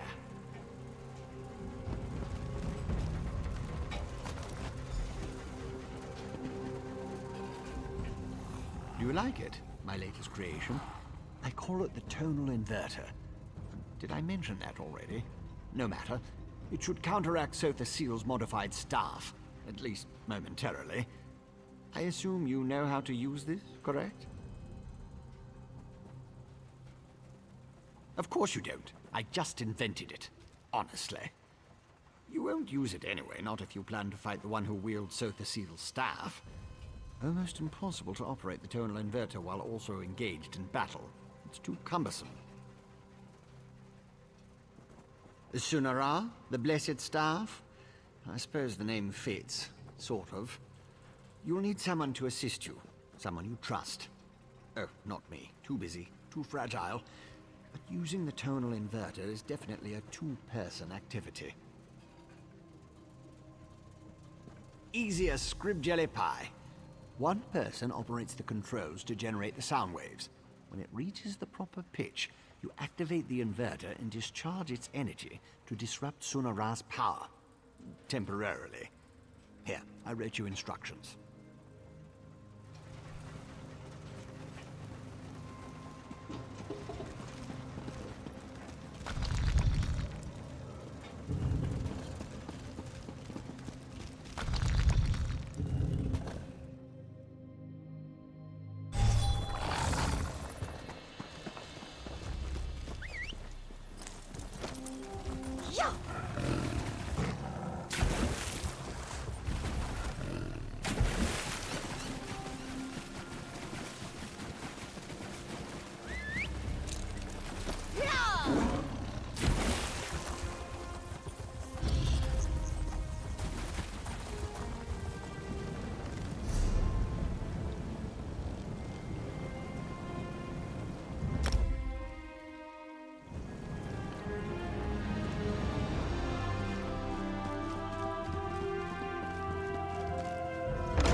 Your presence defiles this city, Ashlander. How dare you demand to see our god? I'm here to help. If you won't listen to me, listen to the Outlander. Thank the three. The Outlander has returned. Was Barrowsar able to help us? Pay no attention to this Ashlander. She's been blathering on about Lord Vivek's condition and how she can help, but I'm certain it's a trick of some sort. I was just about to have her thrown out of the city, or possibly tossed to the slaughterfish. I know who she is. I still don't trust her, and I refuse to let her anywhere near Lord Vivek. Who knows what an Ashlander would do while the warrior poet is in such a fragile state? A total what now? Well, since I can't go with you, or with Lord Vivek requiring my undivided attention, I suppose we'll have to let the Ashlander assist you. Very well. Take her and defeat Chodala, then bring me his staff so we can restore Vivek.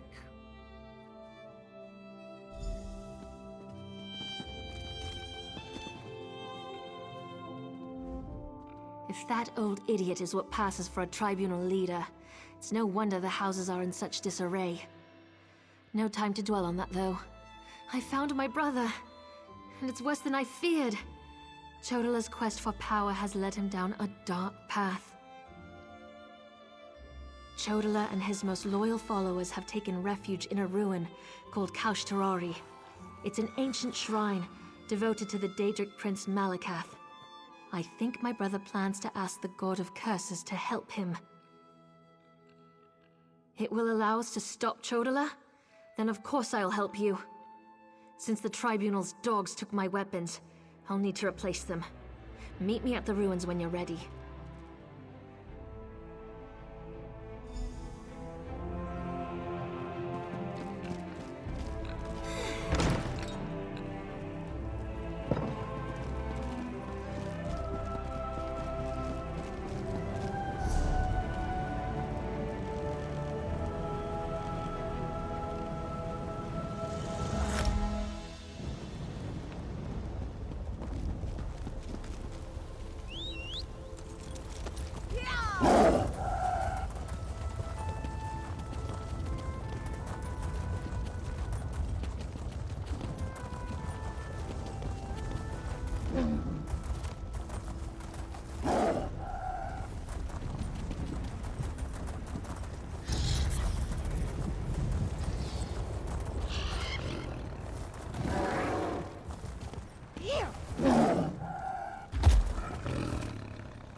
Here we are, on the Furious One's bloody doorstep, preparing to enter a Daedric ruin to try to stop my brother's march toward power. I hope that device you mentioned really can counter the invulnerability granted by the staff, Sunara. Well, that's larger than I expected, but it looks simple enough to operate. I suppose it's better that I work the device. I'm not sure I'm capable of attacking Chodala. He's still my brother, no matter how dangerous his beliefs have become. I'll help you counter the effects of Sunara. Maybe once we neutralize it, Chodala will listen to reason. I know that's probably just wishful thinking. I'll settle for finding out who tempted Chodala with that damn staff. Go ahead. Ask your questions. Then head into the ruins. I'll be right behind you. It's true, I have no love of the Tribunal. I also have no stomach for a war between my people and the Great Houses. Too much blood would be spilled to no good end. Even Azura proclaims that my brother must be stopped. I'll help you in any way I can. Malakath's an evil god, the Daedric Prince of Curses and Broken Promises. Perhaps that's why Chodala has sought him out. The prophecy of the Nerevarine was Chodala's to fulfill before it was wrenched away from him. Perhaps, but I don't think so. The Oathbreaker prefers a more direct approach. He isn't one to hide behind convoluted schemes and plots. Still, if Malakath agrees to support my brother, we'll have one more problem to deal with. The tribes rejected him. Azura set her face against him. Now Chodala's seeking aid wherever he can find it. That makes him more desperate than I imagined, and more dangerous. Why he decided to solicit Malakath, the god of curses, I have no idea.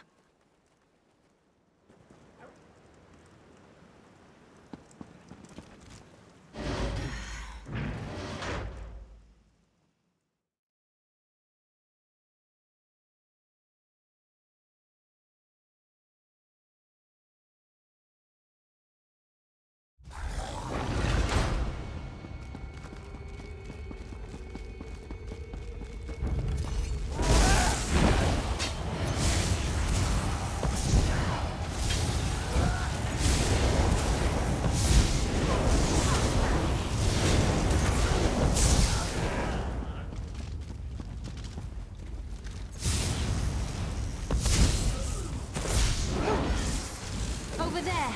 Those red exiles. They've been slaughtered. Chodala? He's gone mad. Sought to make a deal with a Daedric prince. Chodala appealed to Malakath, but the god of curses rebuked him. Killed us all. Said Chodala already served another.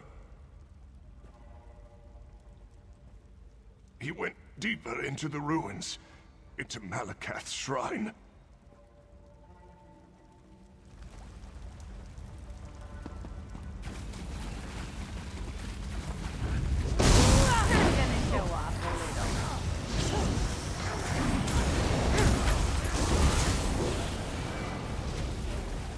These creatures, they don't belong to Malakath.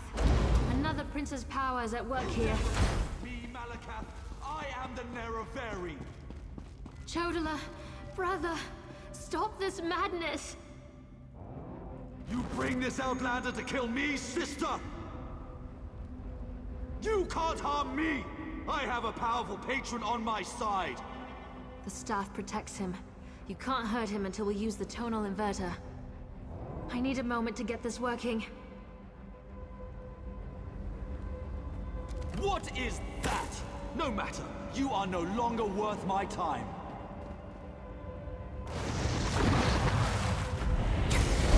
Scouting! They serve the Prince of Bargains. Keep them busy while I finish this.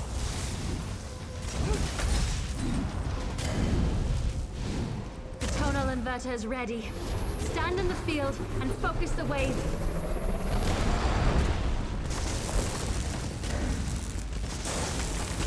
Protect your shield! What have you done? I'll destroy all of you for this!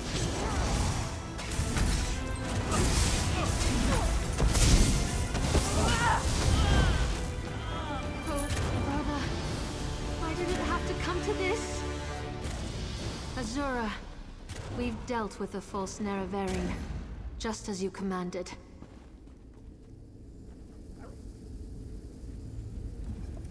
That was harder than I expected. Chodala was so angry, so full of rage. Not like himself at all.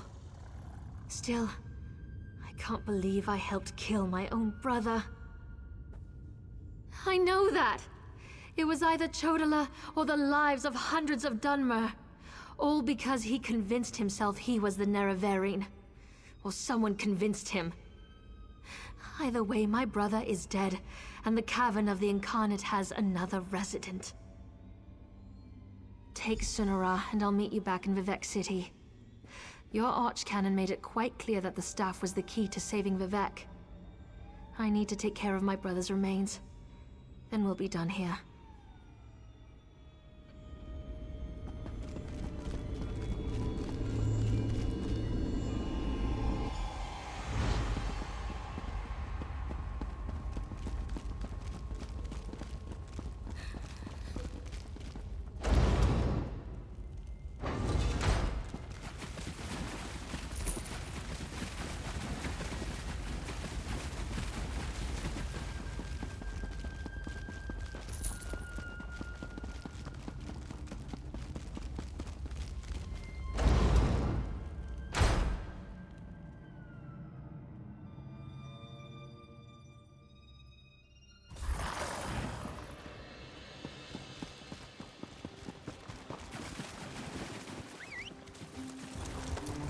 Are we going to race?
Red Mountain's particularly active today.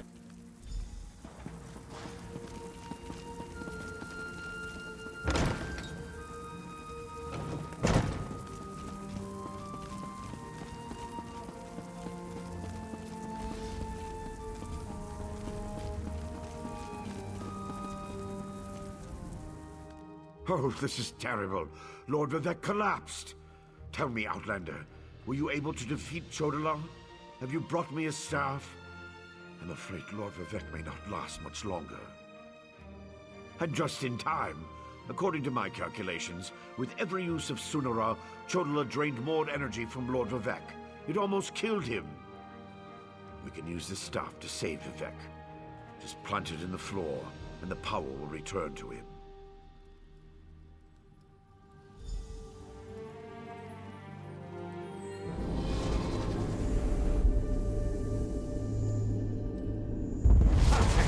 It's working just as I expected. What are you doing? It's killing him! What did you expect? That's the point of all this, after all. I've powered up the tonal inverter. Activate the wave!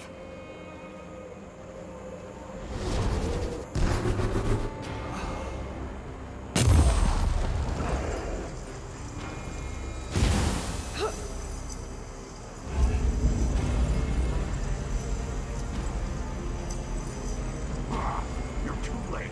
I see it now, the Clockwork City. Look at what Barbas found for your master.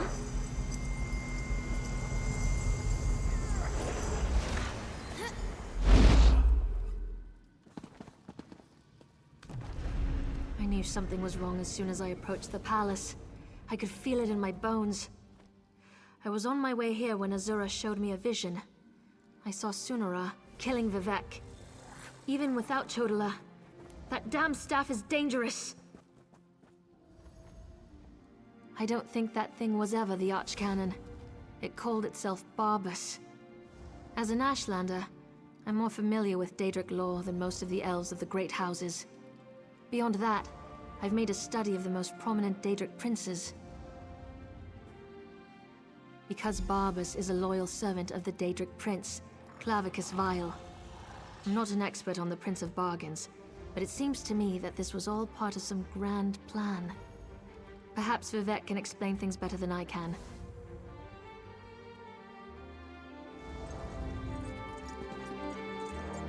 Azura's champion is correct.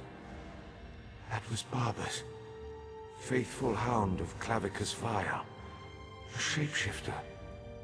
He killed the Archcanon, took his place. Chodola sought the seal's device, impersonating Tarvas. It was all part of some elaborate plan. That was simply a consequence. We needed tribunal energy to locate the Clockwork City. I was the easiest target. If Barbas enters Sotha Seal's city, disaster will follow. I appreciate your help, but I must conserve what remains of my energy.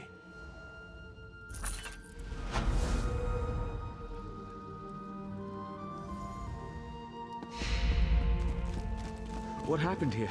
Where's the Oh, by the three, Lord Vivec looks terrible. Where's Archcanon Tarvus? He always seems to know what to do in situations like this. Barbas? The Daedric Hound? Wait, I don't understand any of this.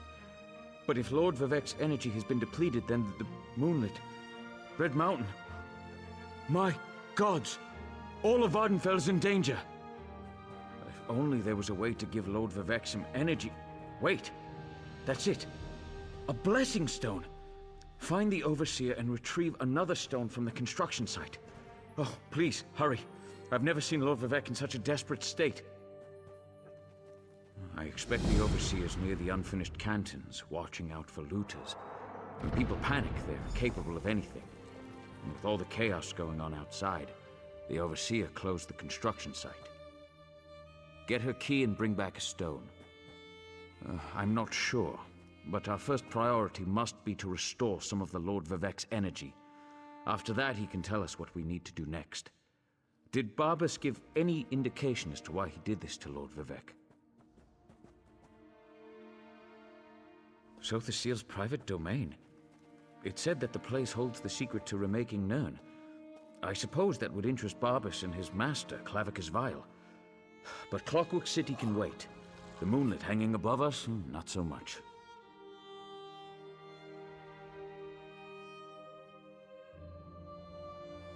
Someone has to take care of Lord Vivec. I'll make the preparations necessary to return the power and the Blessing Stone to him. I'm really operating above my station here. I'm not the Archcanon, after all. Then again, neither was Tarvus. A few moments ago, Red Mountain erupted and the moonlit above the city dropped dangerously low in the sky.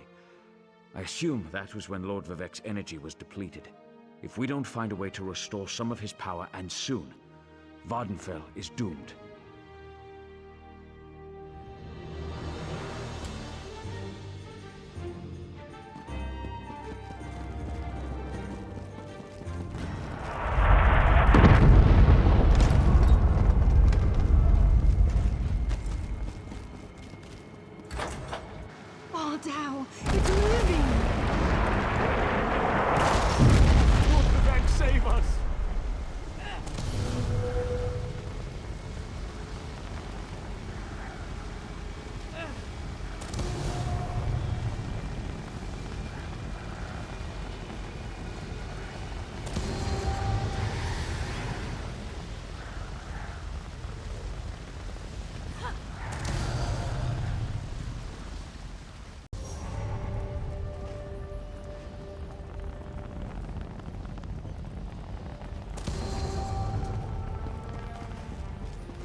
Where are you?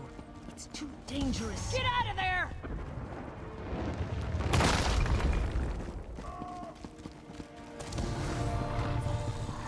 That was too close.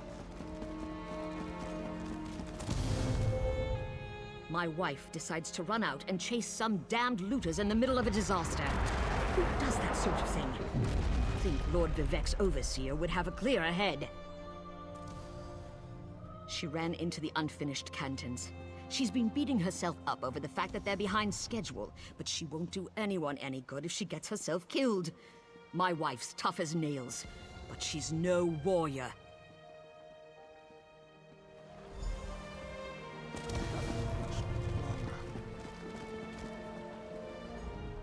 We barely got out of there alive. I can't believe the Overseer's still in there. What's she going to do when the Canton sinks into the bay? Yes, the Overseer ran in there when she saw the looters. We tried to follow, but then the moonlit began raining fire, ash, and chunks of rock. Last I saw, she was chasing the looters into the far Canton. Greed is a powerful motivator. We left tools and materials just sitting around, unprotected, when the priests ordered everyone to get off the streets. Looters happily risk their lives if there's a profit to be made.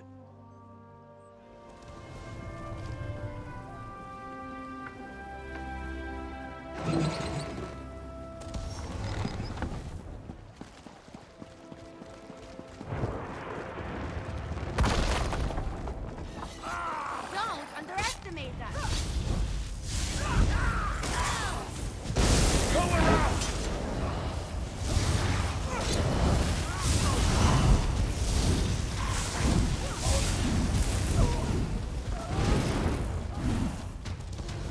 Stand still, you damned looter! No one steals from Lord Vivek!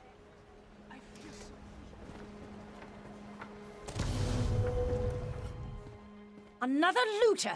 You want a taste of my steel, too? No, wait. I remember you. You borrowed one of our blessing stones. Well, the Archcanon returned it after Lord Vivek was finished with it, so no need to fret about that. That's impossible! We installed the blessing stone back in its canton and finished construction on that section a short time ago. Wait a moment. Does this have something to do with the chunks of rock raining down on the city? I suppose you're in luck, then. We happen to have another blessing stone. It's at the third canton. Here. This key will open the door to that portion of the construction site. Just watch out for more looters and the rocks falling out of the sky. Verona? Was she still angry with me? No, you don't have to answer that. I know my wife. I'll head back and let her know I'm all right. Tell Lord Vivek he can have our blessing stone, as long as he promises to do something about Bar Dao.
Go on without me.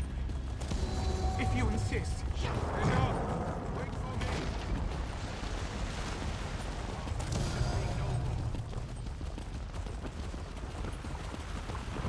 The moonlight! It's raining fire from the sky!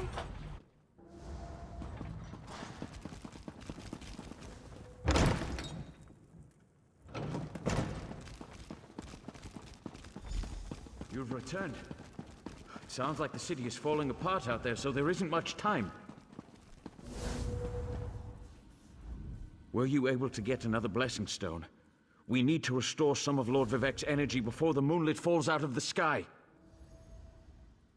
Perfect. I can feel Lord Vivek's essence inside it. I hope I remember how to do this. You'd better stand back, just in case.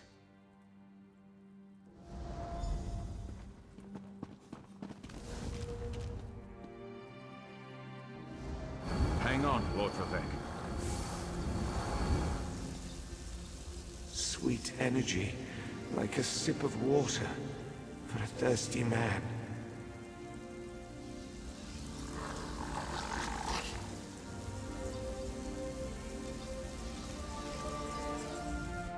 Oh, thank the three. Lord Vivek looks better already. Of course, the Blessing Stone is only a temporary measure. We still need to determine what to do about Barbas and the stolen energy. As Lord Vivek has written, the bravest heart never falters. You are truly Vivek's champion. I didn't know if the Blessing Stone was going to work, but I appreciate your help. Now go and talk to Lord Vivek. I'm sure he has a plan to share with us. Outlander, My time grows short.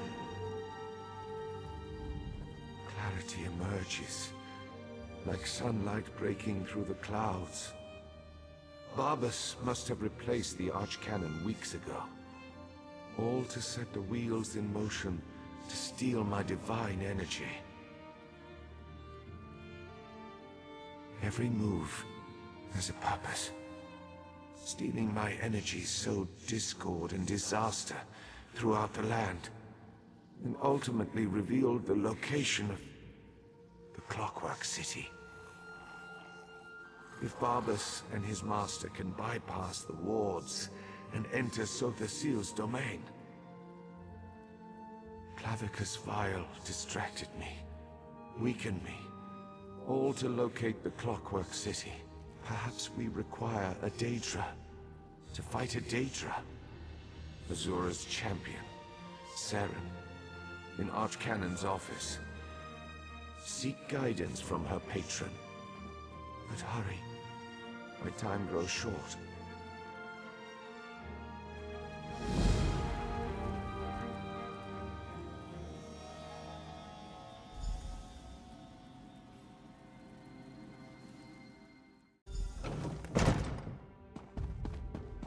Outlander, over here. I've been trying to find something that makes sense of all.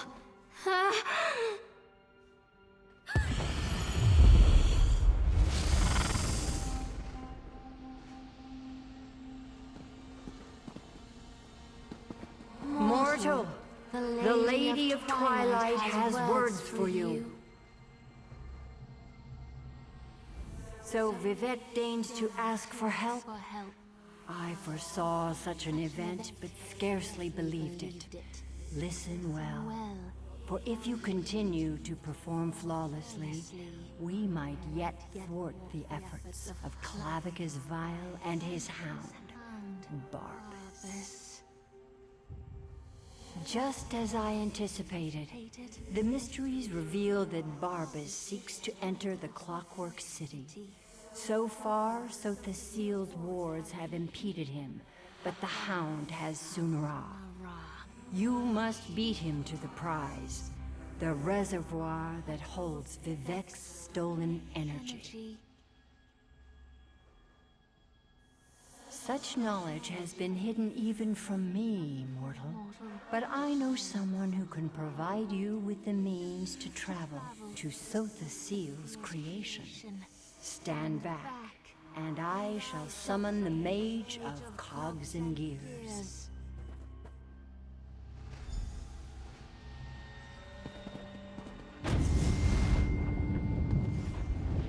Interesting. That shouldn't have happened. Where in oblivion am I? Mage, this mortal speaks with the authority of the Mother's Soul.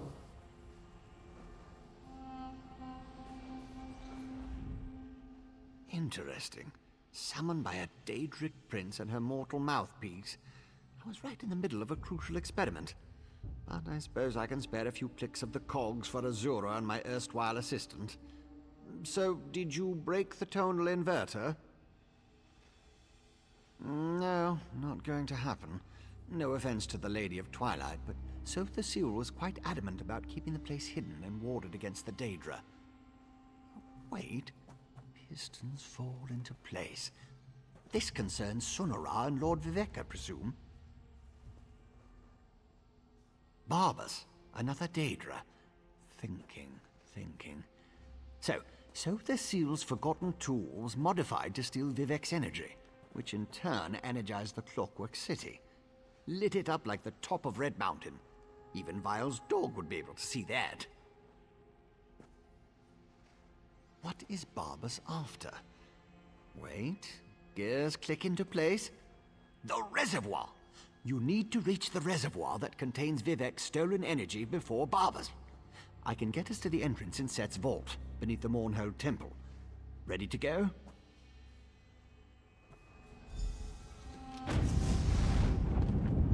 You'll need my help. I know the city almost as well as Sothasil.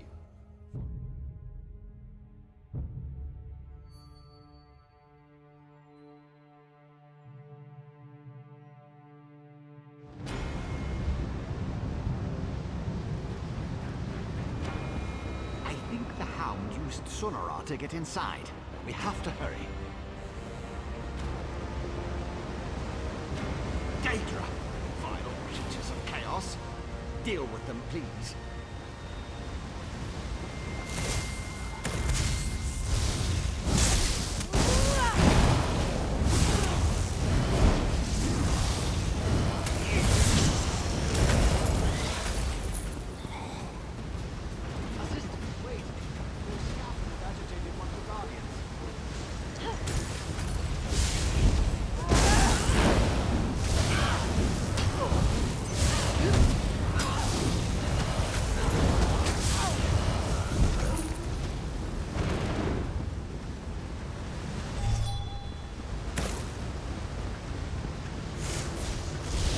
Waiting to try this spell out.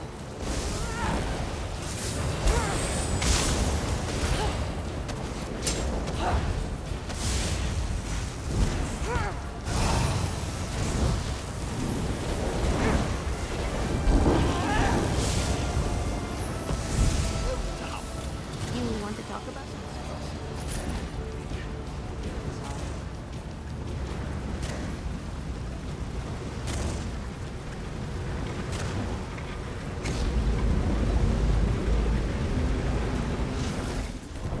Over here! Don't let the hound see you.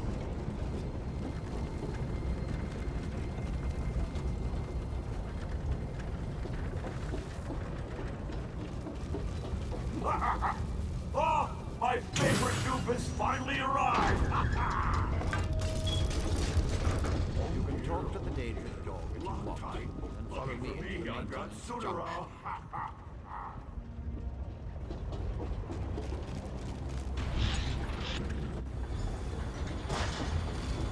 That should take out the defenses, at least the most dangerous ones. I disabled most of the defenses in this section, but Sotha Seal installed numerous safeguards. I advise caution just in case.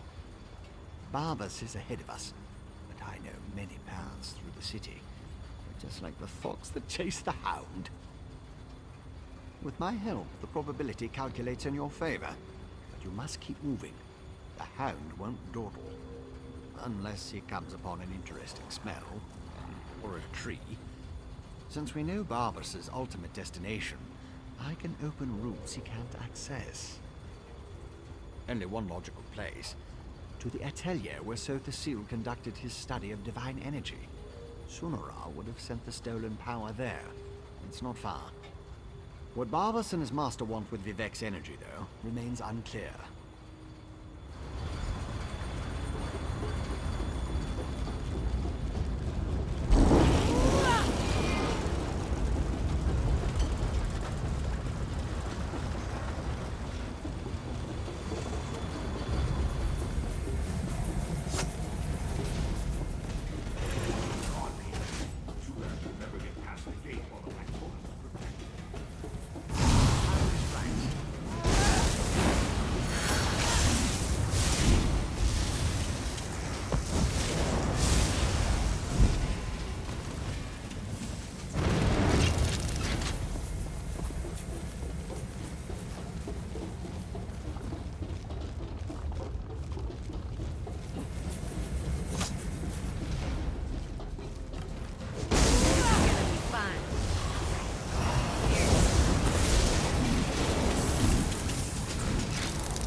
Catches the hound! You aren't persistent, I'll give you that. Looks like you need more scouting.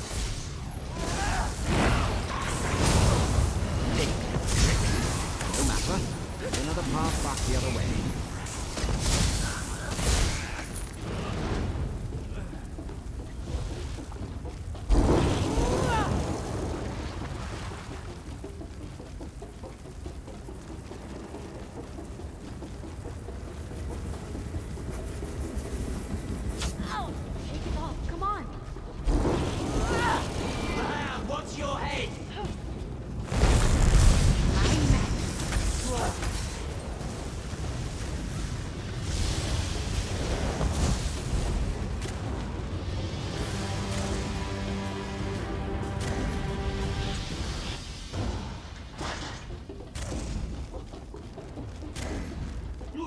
Master, the Vex toy found a way through just like you said.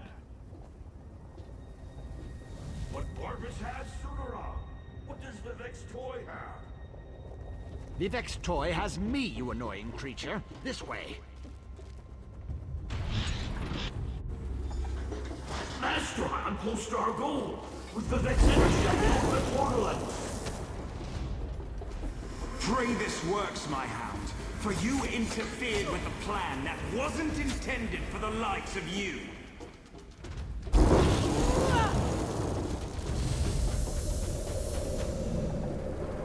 When you're finished with those fabricants... Beautiful, isn't it?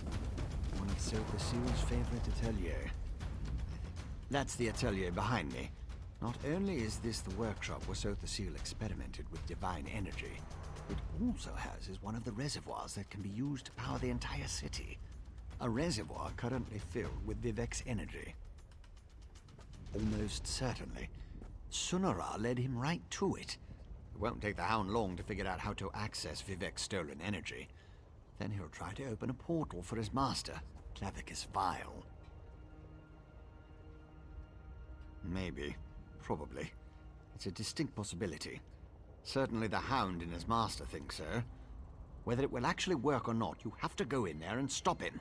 The danger's too great to ignore. No, that's inadvisable. The atelier has defenses. You have no idea what it will do if it marks one of Sotha Seal's apprentices as an enemy. Neither do I. You go. I'll use the controls over there and help you from out here.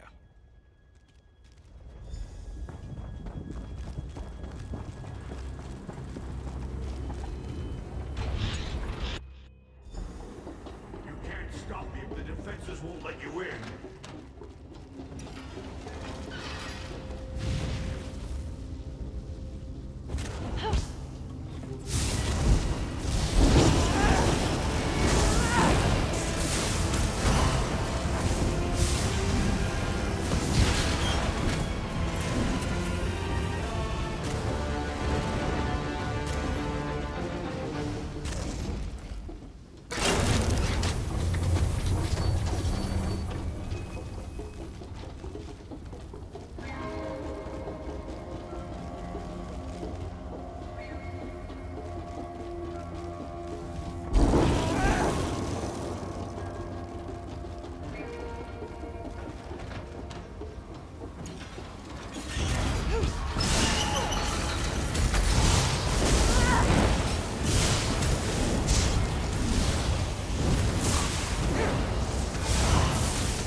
Responsive now. Open the north vault and destroy its defenses.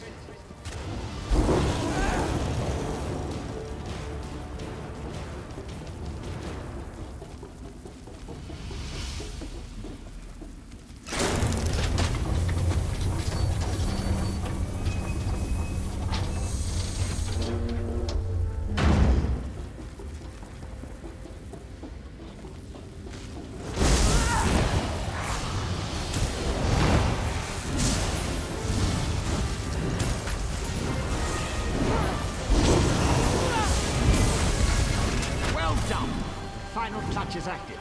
Open it and enter the energy reservoir.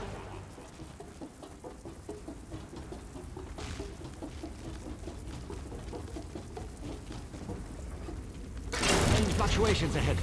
Barbas is manipulating the energy reservoir. Hurry!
to a destination. I will go ahead to stabilize the connection.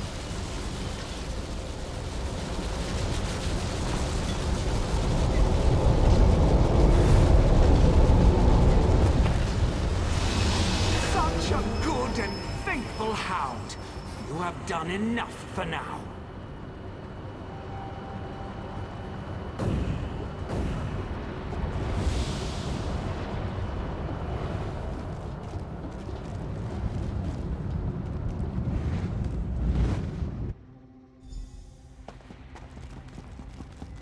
So, you're the mortal who gave my poor dog so much trouble.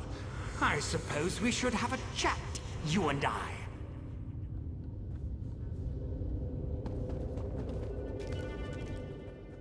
How dare you discipline my dog? He was only trying to appease his master, and I'd never harm a hair on whatever insignificant creature you hold dear. You, on the other hand, require a lesson in manners. Indeed, what ambition! As you can see, Barbas isn't a bad dog. He does get easily excited and overzealous. He embellished my plans somewhat, but it all worked out in the end. And we found the Clockwork City. This little flea thinks it's smart, but my plans are beyond its comprehension. Still, by delaying the inevitable, you caused my associates and I some trouble. You'll stay here until you're no longer a threat. How does a few decades sound to you? Let's go. Quiet, dog! Haven't you... Wait. Who dares intrude upon my lesson? Found you. Over here. Oh. Clavicus Vile. This isn't good. I lost you somewhere between the Clockwork City and Vivec. But it was simple enough to trace your energy signature to this Daedric shrine. Unfortunately, some power is interfering with my efforts to open a portal for you. That would be unfortunate for you. Luckily, you have me to assist you. Well, me and Sonara. Expend a small amount of Vivec's energy at the statue, and that should provide enough of a distraction for me to pull you out of there. Begone, meddling wizard! That stings, little flea!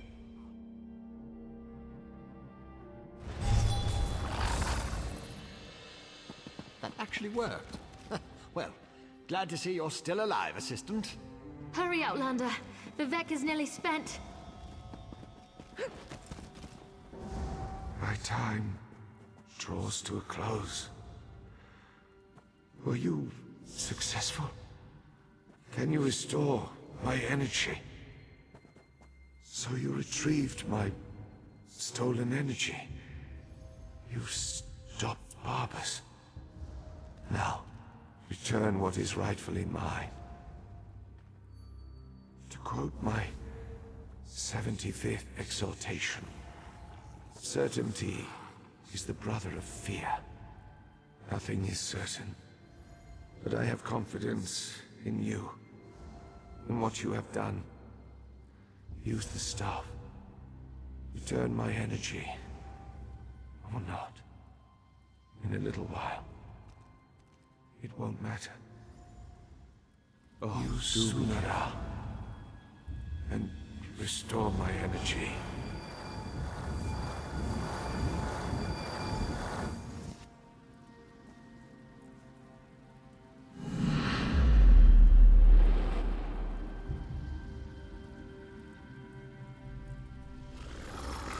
Praise Vivec, his energy is restored.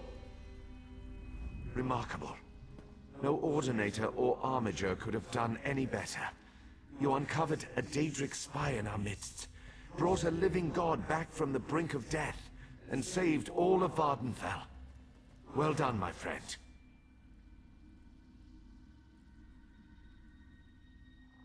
As my next sermon shall proclaim, modesty is the false cloak of a flatterer, or the sincere garment of the humble. Again, you have my gratitude, and that of all my people. Indeed, even those who rail against the Tribunal owe you their lives. You have done much for me and for Vardenfell.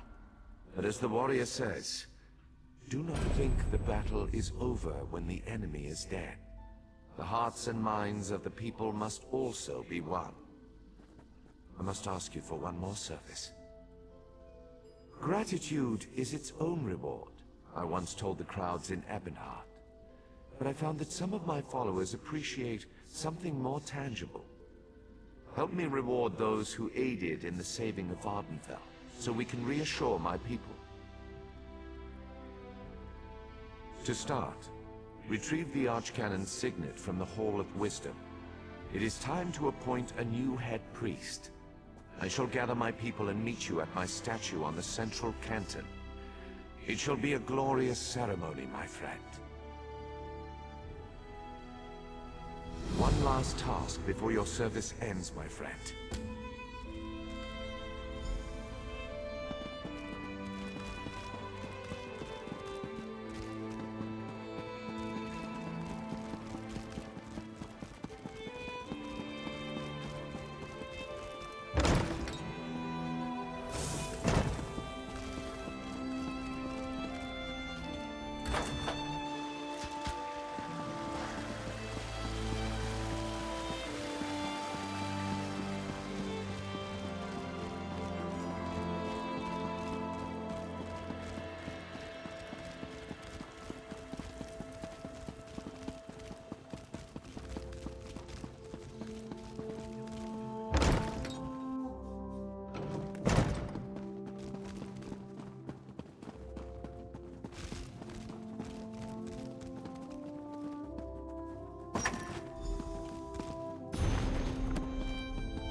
Rejoice. You cursed the darkness with good reason. Now praise the return of the light. The eyes and ears of the warrior poet returns, and just in time for the gathering crowd. Were you able to locate the Archcanon's signet? Continue to guard it, for it represents not only my loyal servant Tarvis, but also the past and future of my priesthood. And take this as well, to aid you in your next task. You have been my eyes and ears in the world. Now be my hands. Within the modest sack resides gifts for my faithful servants. Blessings from me, though I would have you deliver them. You served me in adversity. Now join me in celebration. As I call forth my faithful, reach into the sack and give them the first thing you find. They shall hear my words of praise and gratitude, while it shall be your hand that rewards them. Are you ready, friend of Vivek? Overseer Shiralas, step forth. Overseer Shiralas, you sacrificed your blessing stones to aid the warrior poet. Well done. Take these recharged stones and finish building my city, after relaxing with your patient wife.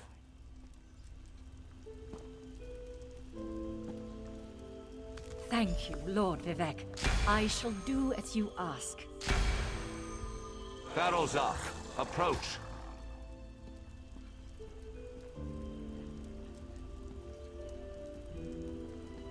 Your knowledge of the mysteries of my brother's Sotha seal and the intricate twists and turns of portal magic were invaluable. Take this, and use it well to further your experiments.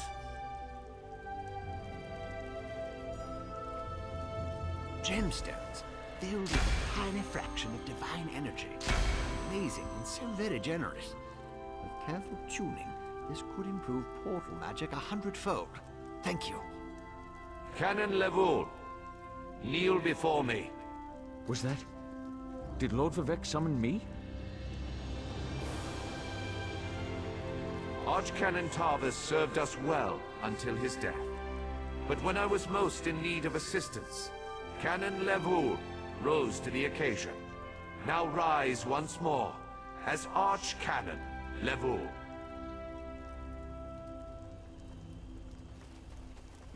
My lord, I'm not worthy. But I shall endeavor to become so. Thank you. And I can't wait to inform my ancestors. In every poem, it's the last stanza that holds the most meaning. Once a stranger to our land, now a friend forever. Step forward. You come before me with an empty sack, but have no fear. As I have written, treat your enemies well, and your friends even better. Know that I consider you to be a very good friend. Will you accept the honor I'm about to bestow upon you? Then let it be known that from this moment forth, you shall be called the Champion of Vivec, and along with my thanks, take this modest reward. I foresee even greater achievements in your future. But for now, be content to be the hero of Morrowind. Now go forth and rejoice.